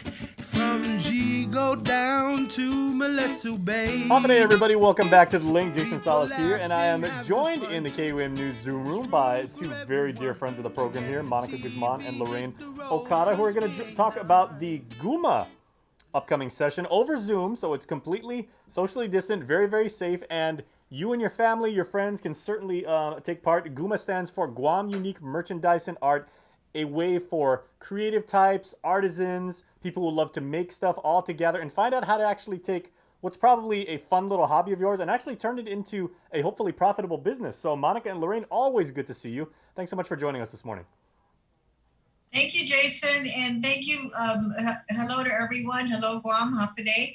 Thank you for giving us the opportunity to promote our program. And like you said, it's via Zoom. We've all had to adjust to this new environment of virtual sessions, virtual meetings, and also I hope you're enjoying our virtual cultural refreshments that we had delivered to the station. The empanada and buchi buchi and pastit. I hope you're enjoying that. Jason, did you? Yes. I think they maybe made their way straight to Chris's desk, and then none of the rest of us saw it, Auntie Monica. But thank you. We appreciate the sentiment. Okay, we're still trying to get some of our participants to fine-tune that virtual empanada recipe. But a little bit about our program. Guam Unique Merchandise and Art is a nonprofit, and our focus is on developing entrepreneurs, small business, home-based businesses, and some of the folks that we've assisted over the years include Island Icons, Gourmet Guam, Sundays, Guam Peeps, Guam Bus, Local Jerk, The Coconut Tree, and we've incubated about 27 businesses and had over 200 participants in our program. This Saturday, March 6th will be our sixth cohort. GUMA's been around for 8 years. This is our eighth year in operation. And on March 6th, via Zoom, 9 a.m. to 12 p.m. will be the orientation session. And I'll ask Lorraine to give a little bit of detail on that. But you can go to our Facebook page, GUMA, or Jason, if you can post the link on KUAM also. Yep, just did. I just put it in the comments. So everybody wanting to register and make sure that you can get in to avail this amazing information, everybody can find the link in our comments. Okay, thank you. And then we also have the registration link on our website, gumaguam.com. But Lorraine, if you want to just go in a little bit on the training session. Yeah, so the GUMA program consists of two parts, actually. One is the entrepreneur training program, and we're ready to kick that off on March 6th. The orientation will cover what this entrepreneurship training is all about, what the schedule looks like. And that's kind of one component. The next component of the GUMA program is the incubator funding program. After a person or an individual or an entrepreneur, startup company wants to kick off or launch their business as a startup, they actually apply for incubator funding, and that's where the GUMA assistance comes in terms of the funding.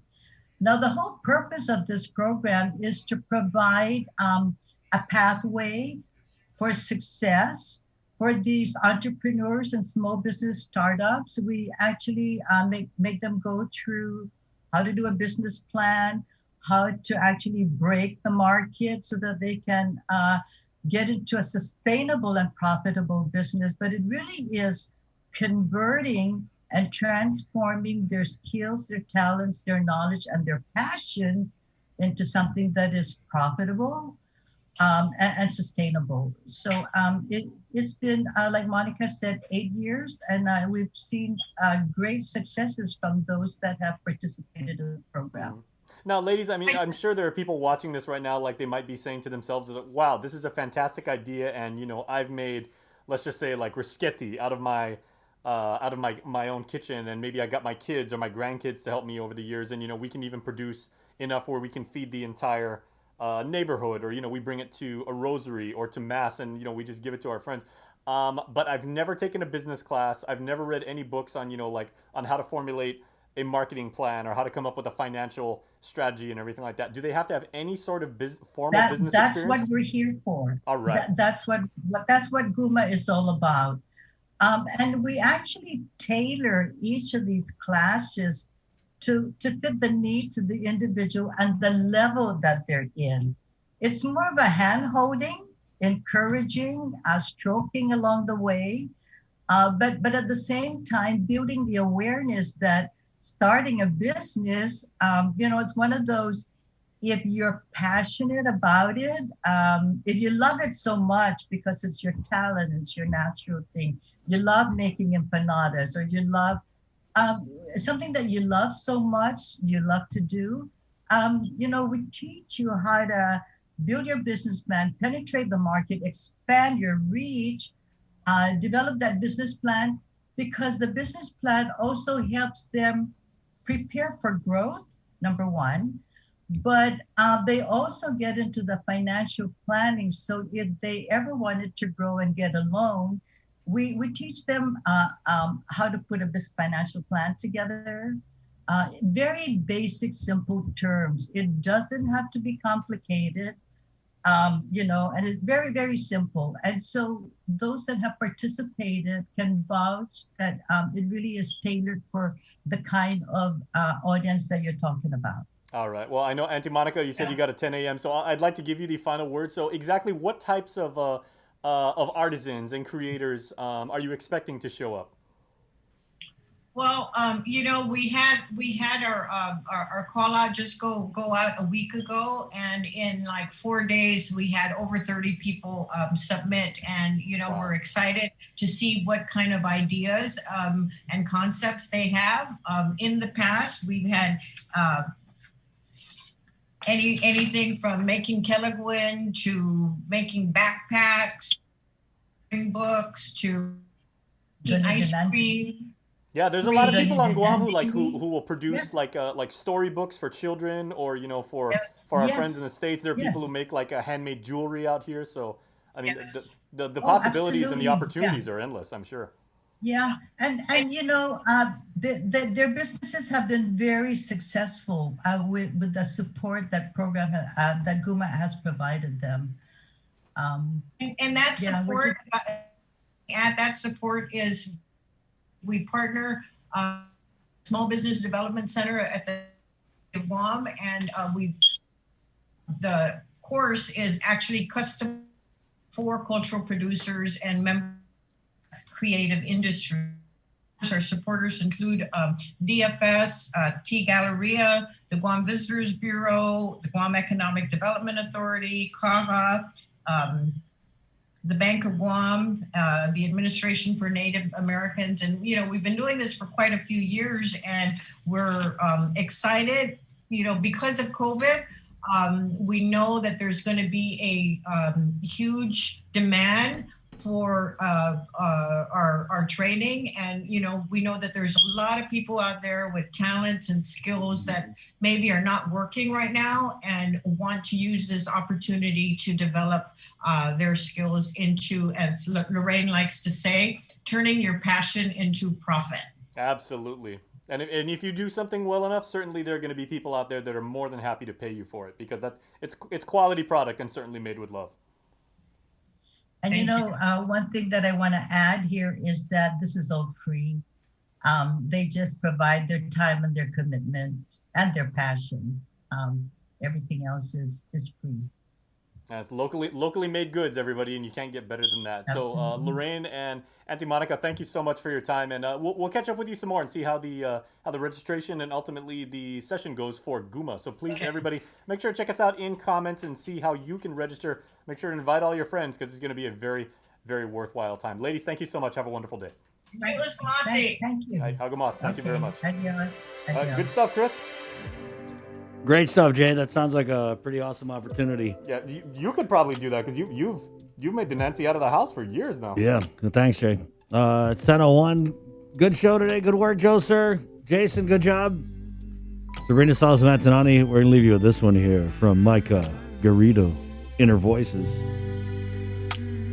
My name is Chris. Oh, this is the one from yesterday. Adios. Won't you come and stay with me for